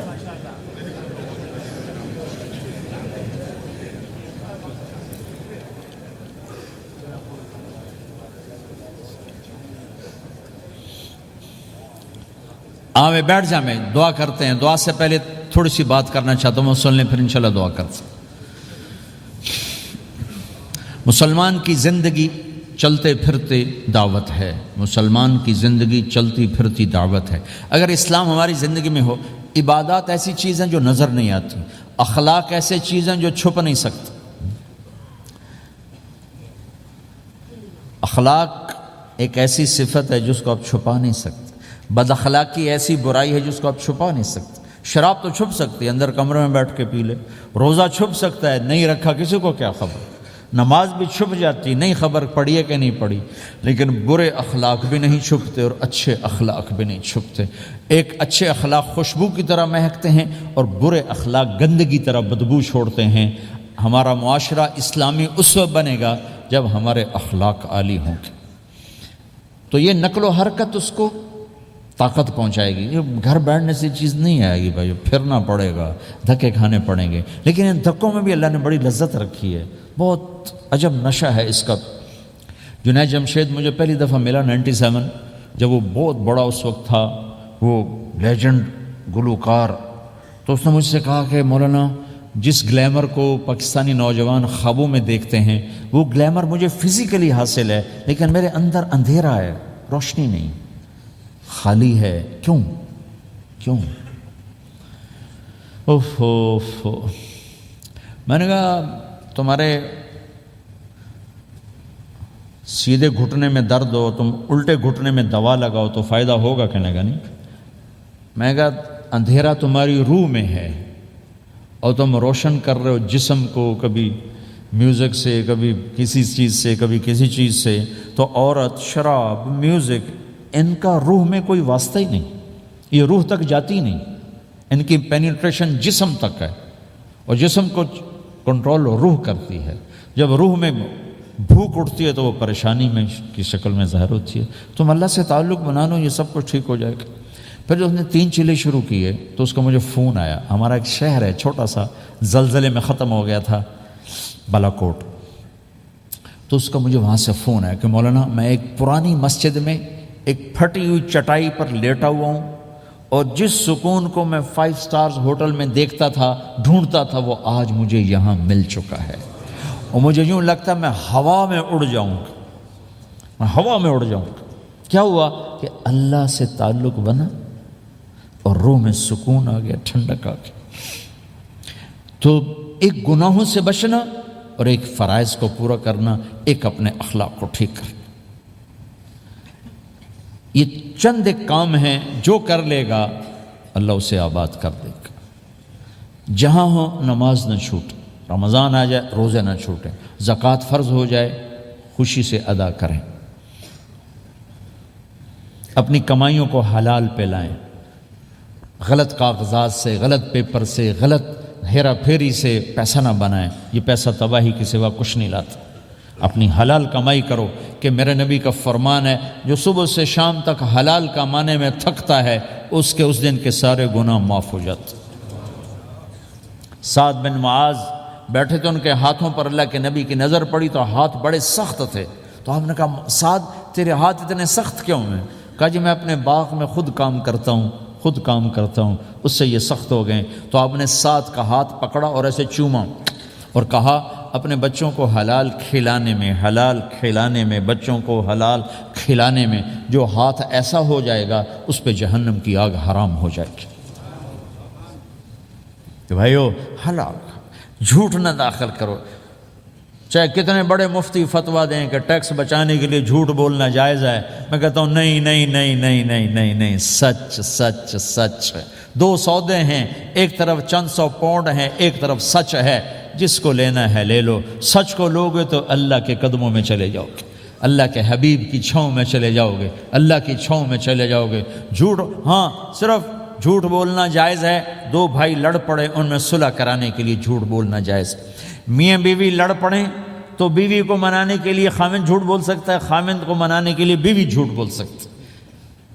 اس کے علاوہ جھوٹ نہیں ہے. سچ کے ساتھی بنو. اللہ کی قسم وہاں سے رزق آئے گا جہاں سے وہم و گمان بھی نہیں. پھر آپ اس حکومت کو دھوکہ دیتے ہو جو آپ کی ہمدرد. ہماری حکومتیں تو خود بھی چور ہیں تو ان کو چور پڑے ہوئے, چوروں کو چور پڑے ہوئے. تمہاری حکومتیں تو چور نہیں ہیں, تو تم پہ خرچ کرتے ہیں. ان سے بینیفٹ لینا ہو تو پیچھے ہو, ان کو ٹیکس دینا ہو تو کہا تو کدھر لکھا ہے شریعت میں ٹیکس دینا جائز ہے؟ کیا لکھا ہوا ہے؟ آگے مفتی بھی بیٹھے ہوئے فتوے دینے کے لیے. جب ان سے نفع اٹھاتے ہو تو ان کو نفع پہنچاؤ, ان سے سہولتیں لیتے ہو ان کو سہولت پہنچاؤ. یہ تمہارے خرچ کرنے میں دیانتدار ہیں, ان کے ساتھ بددیانتی نہ کرو. مسلمان ہو اور دھوکہ, یہ 2 چیزیں جوڑ نہیں سکتی. اپنی عیاشی تھوڑی کم کر دو تو اللہ اس میں برکت دے گا. آپس میں کبھی اونچ نیچ ہو جائے فوراً صلح کرو, لڑائی پہ باقی نہ رہو کہ جی ہم نے بات نہیں کرنی, ہمارا سلام دعا ختم. ایسا کبھی نہ کرو. اونچ نیچ ہوتی ہے لیکن فوراً صلح کرو. ماں باپ میاں بیوی کٹھے رہتے ہیں تو ہمارا سسرالی معاشرہ بہت سخت قسم کا ہے. ماں باپ اتنی مداخلت کرتے ہیں بچے میں کہ ان کی زندگی تباہ کر دیتے. ساس سسر بہو پہ اتنا حق جتلاتے ہیں کہ خاوند کا بھی اتنا حق نہیں رہ جاتا، اس سے زندگی ٹوٹ جاتی. اگر سسر ہو بہو کو عزت دو، ساس ہے بہو کو عزت دے، بہو ہے ساس سسر کو عزت دے. لیکن اللہ کی قسم ساس اور سسر کا بہو پہ کوئی شرعی حق کوئی نہیں. میرے بچے کی شادی ہوئی، میں نے اپنی بیوی سے کہا بات سنو، ہم کسی کی بیٹی کو لے کے آ رہے ہیں، اگر ماں بن کے دکھاؤ گی تو میں یہاں اس کو لاؤں گا، اور اگر ماں بن کے نہیں دکھانا تو میں اس کو الگ گھر دیتا ہوں، تاکہ ہم اس کی زندگی میں دخل انداز نہ ہوں، ہم ان کی زندگی کو خراب نہ کریں. اگر کسی کے پاس الگ گھر دینے کی وسعت نہیں ہے تو وہ خود تو الگ ہو سکتا ہے کہ نہیں ہو سکتا؟ ایک ہی گھر میں رہتے ہیں، الگ گھر کی وسعت نہیں، تو دونوں باہر نکل جاؤ، بچوں کی زندگی سے باہر نکل جاؤ، اپنا ان پر حاوی نہ کرو، ورنہ آپ خود بھی برباد ہو جاؤ گے، ان کو بھی برباد کر دو. کتنی طلاقوں کے پیچھے ساس اور سسر ہیں، کتنی طلاقوں کے پیچھے میاں بیوی کی آپس کی بدتمیزی ہے کہ اس ماحول میں برداشت کرنے کا رواج ہی ختم ہو گیا. برداشت نہیں کرنا، بڑا نقصان سہنا ہے، چھوٹا نہیں سہنا. ڈائمنڈ کیسے بنتا ہے؟ ڈائمنڈ کاربن ہے. وہ ڈائمنڈ کیسے بنتا ہے؟ وہ پریشر کو برداشت کرتا، اللہ چمکا کے اسے ڈائمنڈ بنوا دیتا. تو نوجوانوں کے ذمے ہے کہ اپنی بیوی کو پروٹیکشن دیں ماں باپ سے. ماں باپ زیادتی کریں سامنے آ جائیں، ہاتھ جوڑیں، پاؤں پکڑیں، بدتمیز نہ ہوں کہ ابا جی میں آپ کا حکم، اب مجھے اس کا کیا کرنا ہے، اماں جی اب مجھے فرمائیں میں کیا کرنا ہے، میرے ذمے ہے، اس کے ذمے نہیں ہے. بیوی زیادتی کرنے لگے تو اس کے سامنے ہو جاؤ، دیکھو بیگم یہ تیرا میرا رشتہ ٹوٹ سکتا ہے، ماں باپ کا رشتہ ٹوٹ نہیں سکتا ہے. ماں باپ کا وہ رشتہ ہے جسے توڑا نہیں جا سکتا. نکاح تو ایک بول پہ ٹوٹ جاتا ہے. میں تیری ہر ضرورت پوری کروں گا لیکن تو میرے ماں باپ کے لیے تکلیف کا باعث نہ بن. یہ مرد کی ذمہ داری ہے. ہم یہ معاشرہ بھلا چکے ہیں. ہمارے پڑوسی ذمہ دار تھے، ان کے بچے کے نکاح میں گیا تو وہ مجھ سے کہنے لگے مولانا میری بیگم نے مجھ سے کہا کہ دیکھو ہم زندگی گزار چکے ہیں، اب یہ بچے زندگی شروع کرنے لگے ہیں، تو پہلے میرے بیٹے کے لیے الگ گھر بنا اور اس کی بیوی کی ڈولی کو وہاں لے کے آ، میرے گھر میں نہ لانا کہ ایسا نہ ہو ہم میاں بیوی بچوں کی زندگی خراب کر دیں. تو پہلے میں نے بیٹے کا گھر بنایا ہے، اب اس کی شادی کر رہا ہوں، اس کی بیوی کی ڈولی وہاں اترے گی، میرے گھر میں نہیں اترے گی کہ ہم دونوں میاں بیوی کہیں ان کو خراب نہ کر بیٹھے. تو ہر آدمی کے پاس تو اتنے وسائل نہیں ہیں کہ وہ الگ گھر دے، لیکن یہ وسائل تو سب کے پاس ہیں کہ ان کی زندگی سے نکل جائے. ہاں ان میں کوئی کھٹ پٹ ہو جائے تو صلح کرانے آئیں، لیکن ہوتا کیا ہے کہ لڑکے کے ماں باپ اپنے بیٹے کے حمایتی ہوتے ہیں، لڑکی کے ماں باپ اپنی بیٹی کے حمایتی ہوتے ہیں اور آپس میں جنگ شروع ہو جاتی. نہ یہ نیچے ہوتا ہے نہ وہ نیچے ہوتا. نئی شادی ہوتی، زندگی گزارنے کا پتہ نہیں ہوتا، ٹھوکریں کھاتے ہیں تو ان کو سنبھالنے کی ضرورت ہوتی ہے. لیکن ہوتا کیا ہے کہ ماں باپ اپنے بیٹے کے کان میں نہ بیوی کی شکایتیں لگاتے رہے، یہ کرتی ہے، یہ کرتی ہے، یہ کرتی ہے، اور وہ بچی کو اس کے ماں باپ کہتے رہے یہ کرتے ہیں، یہ کرتے ہیں، یہ کرتے ہیں. زبان پر ٹیپ لگا لو تو آپ کی زندگی روشن ہو جائے گی، آپ کا جیون خوبصورت ہو جائے گا. اور کبھی اونچ نیچ ہو جائے تو معافی مانگو، فوراً معافی مانگو. میاں بیوی لڑ پڑیں اور پھر صلح کر لیں تو اللہ کو یہ عمل اتنا پسند ہے کہ ان کی صلح پر پچھلے سارے گناہ ان کے معاف کر دیتے. قرآن کی ایک آیت اتری ہی میاں بیوی کی لڑائی پر تھی.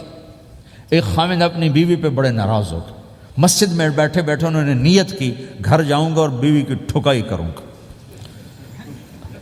یہ انہوں نے نیت کی، مسجد میں بیٹھے بیٹھے نیت کی گھر جاؤں گا میں انہوں چنگا لتر پھیرنا ہے. میرے اللہ تو آسمان زمین اللہ کے لیے تو سب برابر ہے دیکھنا. تو اللہ پاک نے اسی وقت قرآن اتارا، اسی وقت یا ایھا الذین آمنوا ان من ازواجکم و اولادکم عدوا لکم فاحذروہم. اے ایمان والو، بیوی بچے اولاد، عدوکم نہیں کہا، عدو لکم، بیچ میں لام لائے ہیں یہ بتانے کے لیے کہ عدو اصلی معنی میں نہیں ہے. یہ اس معنی میں ہے کہ اے ایمان والو، تمہارا بیوی بچوں کے ساتھ ٹھائیا ہو سکتا ہے، کھٹ بٹ ہو سکتی ہے، جھگڑا چھوٹا موٹا ہو سکتا ہے، کیا کرنا ہے؟ فاحذروہم، اس سے بچنا ہے، بڑھانا نہیں، بچنا ہے۔ کیسے بچنا ہے؟ ان تعفو، اس جھگڑے کو بڑھانا نہیں، مٹانا ہے۔ وتصفحوا، اس کا اثر دل سے مٹانا ہے۔ وتغفروا، پھر دوسرے کو معاف کرنا ہے۔ یہ تین کام میاں بیوی کرو، اگلا میں کروں گا، فإن اللہ غفور الرحیم، تمہارے پچھلے میں سارے معاف کر دوں۔ تو اگر اس مجمع میں کوئی بیوی سے لڑا بیٹھا ہے تو جاتے جا کے صلح کر، کوئی ماں باپ سے لڑا بیٹھا ہے تو جاتے جا کے صلح کر، کوئی ماں باپ بچوں سے ناراض ہیں جا کے خود مان جائیں۔ اس ماحول میں بچوں کو پیار سے لے کے چلنے کی ضرورت۔ میرے نبی کی زندگی محبت کا شاہکار ہے، ساری زندگی کسی کو ڈانٹا نہیں، ساری زندگی کسی کو ڈانٹا نہیں، اپنی وجہ سے کسی پہ ہاتھ نہیں اٹھایا، اپنی وجہ سے۔ حسن انس فرماتے میں نے 10 سال اللہ کے نبی کی خدمت کی، ایک دفعہ نہیں کہا یہ کیوں کیا، ایک دفعہ نہیں کہا یہ کیوں نہیں کیا۔ تو بھائیو، یہ خوبصورت زندگی ہے۔ آپ کے ہاں تو خادم نہیں ہوتے، سارا گھرانہ ہی خادم ہوتا ہے۔ تو میں پاکستان میں ہوں تو میں اگلا چیپٹر بیان کرتا ہوں کہ نوکروں کے ساتھ بھی اچھا سلوک کرو۔ وہ یہاں ہے ہی نہیں، تجھے آپ پہ ہی بانڈے مانجنے، آپ پہ ہی ٹوائلٹ صاف کرنا ہے، آپ پہ ہی گڈی صاف کرنی، ڈرائیور بھی آپ پہ تھے، مالک بھی آپ پہ، پٹرول بھی آپ پہ پاؤ بھائی، چنگا انگلینڈ ہے، پٹرول بھی آپ پہ پاؤ، ہوا بھی آپ پہ بھرو۔ 2.5 لاکھ کی گاڑی یا ڈرائیور آپ پہ، ہماری 2.5 لاکھ پاؤنڈ کی، ہماری 2.5 لاکھ کی سزوکی ہوتی ہے، ہمارا نوکر بیٹھا گاڑی چلا رہا تھا۔ نوکر تو اللہ کی بڑی نعمت ہے، تم اس سے محروم ہو۔ کچھ اس کے فائدے بھی ہیں، کچھ نقصان بھی ہیں، لیکن فائدے زیادہ ہیں۔ ہمارے بچے اتنے سست ہو جاتے ہیں کہ پانی کا گلاس کہو تو اٹھ کے ہی نہیں دیتے، وہ آگے نوکر کو بلاتے۔ میری اپنی، میرے ابا جی مجھے کوئی کام کہتے، پتر جا میں نا انہوں صد کیا، تو میں باہر جا ابا جی آندھا انہوں صد کیا، میں خود نہیں جاتا، ایسی سستی پڑ جاتی۔ یعنی تمہیں اپنی حماقت سے بتا رہا ہوں۔ سردی میں لیٹا ہوا تھا تو میری رضائی گر گئی، تو میں نے باہر سے نوکر بلایا، میں کہو بشیرہ او جی اور ہمیں نا رضائی میرے اتے پا، تو اپنا سنا رہا ہوں۔ لیکن آپ جہاں جاب کرتے ہیں، وہاں دیانتداری سے جاب کرو، دھوکہ نہ ہو، فریب نہ ہو، فراڈ نہ ہو۔ آپ بھی کہیں ملازم تو ہیں، کہیں کام کر رہے ہیں، کوئی آپ کی دکان پہ کام کر رہا ہے، گھروں میں کام کرنے والے، دکانوں پہ کام کرنے والے تو ہیں۔ اور جن لوگوں کے پاس پیپر نہیں ہوتے، ان کو اتنے تھوڑے پیسے دیتے ہیں کہ وہ بیچارے روٹی بھی نہ کھا سکے، کہ بھائی یہ لینے، چونکہ ان کو پتہ ہے یہ بیچارہ پھنسا ہوا ہے اور کہیں نہیں جا سکتا ہے۔ تو ایسا نہ کرو، یہ ظلم نہ کرو۔ اول تو ایسے لوگ رکھو نہیں، تمہارے لیے قانون اس کی گنجائش کوئی نہیں۔ لیکن اگر کوئی اس طرح رکھتا ہے تو پھر یہ ظلم نہ کرے کہ 100 کی بجائے 10 پاؤنڈ دے رہا ہو، کہ بھائی لینے تو لے لو، اس کو پتہ ہے اس بیچارے نے کہیں نہیں جانا۔ ایسے ظالم نہ بنو۔ وہ ہمارے یہاں کرائسس چل رہا ہے بہت زیادہ، تو جو بیچارہ پھنس جاتا ہے نا، تو اپنی پراپرٹی بیچنے پر آتا ہے، تو اس کی 1 کروڑ کی پراپرٹی کے 20 لاکھ لگاتے ہیں۔ میں گزر رہا تھا مال ٹاؤن میں، ایک دوست کے پاس ٹھہرا تھا، وہ پراپرٹی ڈیلر تھا۔ تو ہم صبح واک کر رہے تھے، تو ایک گھر کے قریب سے گزرے، کوئی 6 کنال کا گھر تھا۔ مجھ سے کہنے لگا مولانا اس گھر کی قیمت ہے 24 کروڑ۔ 24 کروڑ کا گھر ہے فزیکلی، لیکن اس کا مالک پھنس چکا ہے قرضوں میں، اب اس کو بیچنا چاہتا ہے، تو 18 کروڑ سے اوپر 1 پیسہ نہیں کوئی لگا رہا، اور یہ اس بیچارہ بیچے گا، یہ 8 کروڑ کا لاس لے کر، 6 کروڑ کا لاس لے کر بیچے گا، چونکہ یہ پھنس چکا ہے۔ میں نے کہا اگر میرے پاس پیسے ہوتے تو میں اس کا 24 کروڑ کا گھر لیتا 30 کروڑ کا، کہ 24 کروڑ اس کے قرضے میں جاتے اور 6 کروڑ سے اپنا الگ کاروبار کر لیتے۔ مسلمان تو مظلوم کی مدد کرتا ہے، مسلمان تو دکھی کی مدد کرتا ہے، نہ کہ مصیبت زدہ کو اور لوٹ لینا، مرے نو مارے شاہ مدار، یعنی مصیبت زدہ پر اور مصیبت ڈالنا۔ بھائیو یہ وہ خوبصورت اخلاق ہیں، اپناؤ گے اللہ چمکائے گا، اللہ اس جہان کی عزت دے گا۔ اور ایک آخری میری بات ہے، بہت بڑا مجمع ہے، بہت سارے نوجوان نظر آ رہے ہیں، آج تک جو اللہ رسول سے جنگ کی اس سے صلح کر لیں، جو گناہ کی اس سے معافی مانگ لیں۔ ادھر ہم معافی مانگیں ادھر اللہ معاف کر دے گا، ادھر ہم توبہ کریں ادھر اللہ معاف کر دے گا۔ اور آپ تو ماشاءاللہ سارے بہت اچھے بیٹھے ہوئے ہیں۔ میرا ایک شاگرد ہے مولوی امجد، کراچی میں امام مسجد، اس کے پڑوس میں ایک عورت تھی، وہ لڑکیاں سپلائی کرنے کا کام کرتی تھی۔ کتنا ذلیل کام ہے، اور سال ہا سال سے اس کے بیٹے سے اس میرے شاگرد نے دوستی لگائی اور میرے بیان کی کیسٹ دے دی کہ بھائی یہ سن لینا، میرے استاد جی کی کیسٹ ہے۔ اس نے گھر میں جا کے لگا لی، اس کی ماں چلتے پھرتے کانوں میں آواز پڑ رہی ہے۔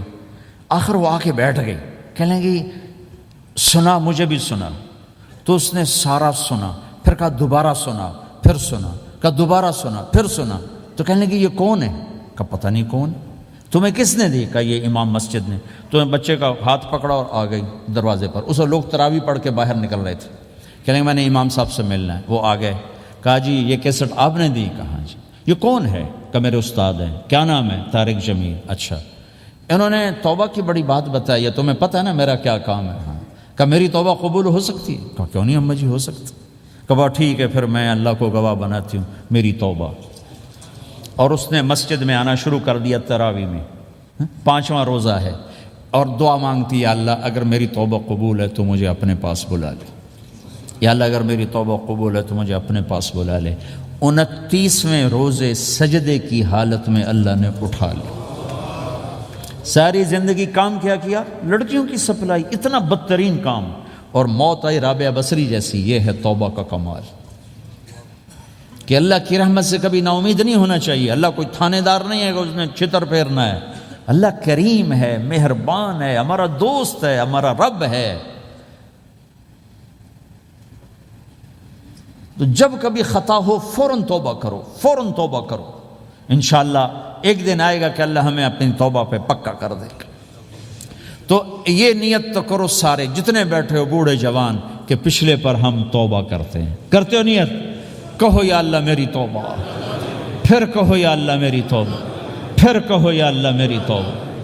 اگر یہ آپ نے سچے دل سے کہا ہے تو آپ کو مبارک ہو، آپ کے سب گناہ معاف ہو گئے، سارے معاف ہو گئے۔ حقوق باقی ہیں، علماء سے پوچھ لینا ان کی ادائیگی کیسے کرنی ہے، گناہ سارے معاف ہو گئے۔ اور آئندہ اگر کبھی توبہ ٹوٹے تو پھر کر لینا، پھر کر لینا، پھر کر لینا، میرے رب کی رحمت پہ کوئی اثر نہیں پڑتا۔ لن تبلغوا ضری فتضرونی ولن تبلغوا نفعی فتنفعونی، یہ میرے رب کی صفت ہے۔ وہ کہتا میں نفع سے بھی پاک ہوں، نقصان سے بھی پاک ہوں، نہ کوئی مجھے نفع پہنچا سکتا ہے نہ کوئی نقصان پہنچا سکتا ہے۔ تو میرے گناہوں سے اس کو کیا گھاٹا پڑتا ہے؟ مجھے گھاٹا پڑتا ہے۔ لہٰذا جب بھی ہم معافی مانگیں گے وہ خوشی سے معاف کریں گے، جب بھی توبہ کریں گے خوشی سے قبول کریں گے۔ ٹھیک ہے نا؟ سارے نیت کرتے ہو؟ درود شریف پڑھو۔ اللہم لک الحمد کما انت اہلہ فصلی علی محمد کما انت اہلہ وافعل بنا ما انت اہلہ انک اہل التقوی و اہل المغفرہ ربنا آتنا فی الدنیا حسنہ وفی الآخرۃ حسنۃ وقنا عذاب النار۔ یا اللہ ہم نے توبہ کی ہے، ہماری توبہ قبول فرما۔ یا اللہ اپنے فضل و کرم سے اس کو پختہ فرما، اپنی محبت دے، اپنے حبیب کی محبت دے، اپنے حبیب کی معرفت دے۔ اس سب نوجوانوں کو قبول فرما، اس پورے شہر میں بسنے والے اہل ایمان کو قبول فرما، اس مسجد مدرسے کو قبول فرما۔ یا اللہ پوری دنیا کے انسانوں کے لیے ہمیں ہدایت کا ذریعہ بنا، ہمیں ہدایت کا ذریعہ بنا، ہمیں ہدایت کا ذریعہ بنا۔ یا اللہ ہم سے راضی ہو جا، ہم سب سے راضی ہو جا۔ جو ہمارے اہل و عیال مر کے تیرے پاس چلے گئے ان کی بخشش فرما دے۔ جب ہمارے جانے کا وقت ہے تو ایمان پہ خاتمہ نصیب فرما۔ یا اللہ ہمیں بیماریوں سے نجات دے، دکھ دردوں سے نجات دے، قرضوں سے پریشانیوں سے نجات دے۔ ہمیں کشادہ زندگی عطا فرما، ہمیں حلال کشادہ رزق عطا فرما، جسمانی ایمانی صحت مقدر فرما۔ ہر قسم کے دکھ درد ہمارے جسم سے چن لے، ہمیں عافیت صحت والی زندگی دے۔ اپنی اطاعت میں تھکنے والا بدن دے اور اپنے راستے میں خرچ کرنے والا مال دے، اور آپس میں الفت اور محبت دے، ہمارے اندر کے بغض نکال دے، حسد نکال دے، نفرتیں نکال دے، ہم سب سے راضی ہو جا اور ہمیں اپنے سے راضی کر لے۔ وصلی اللہ تعالی النبی الکریم، آمین برحمتک یا ارحم الراحمین۔ بھائی راستہ دے دینا، مسافہ نہ کر۔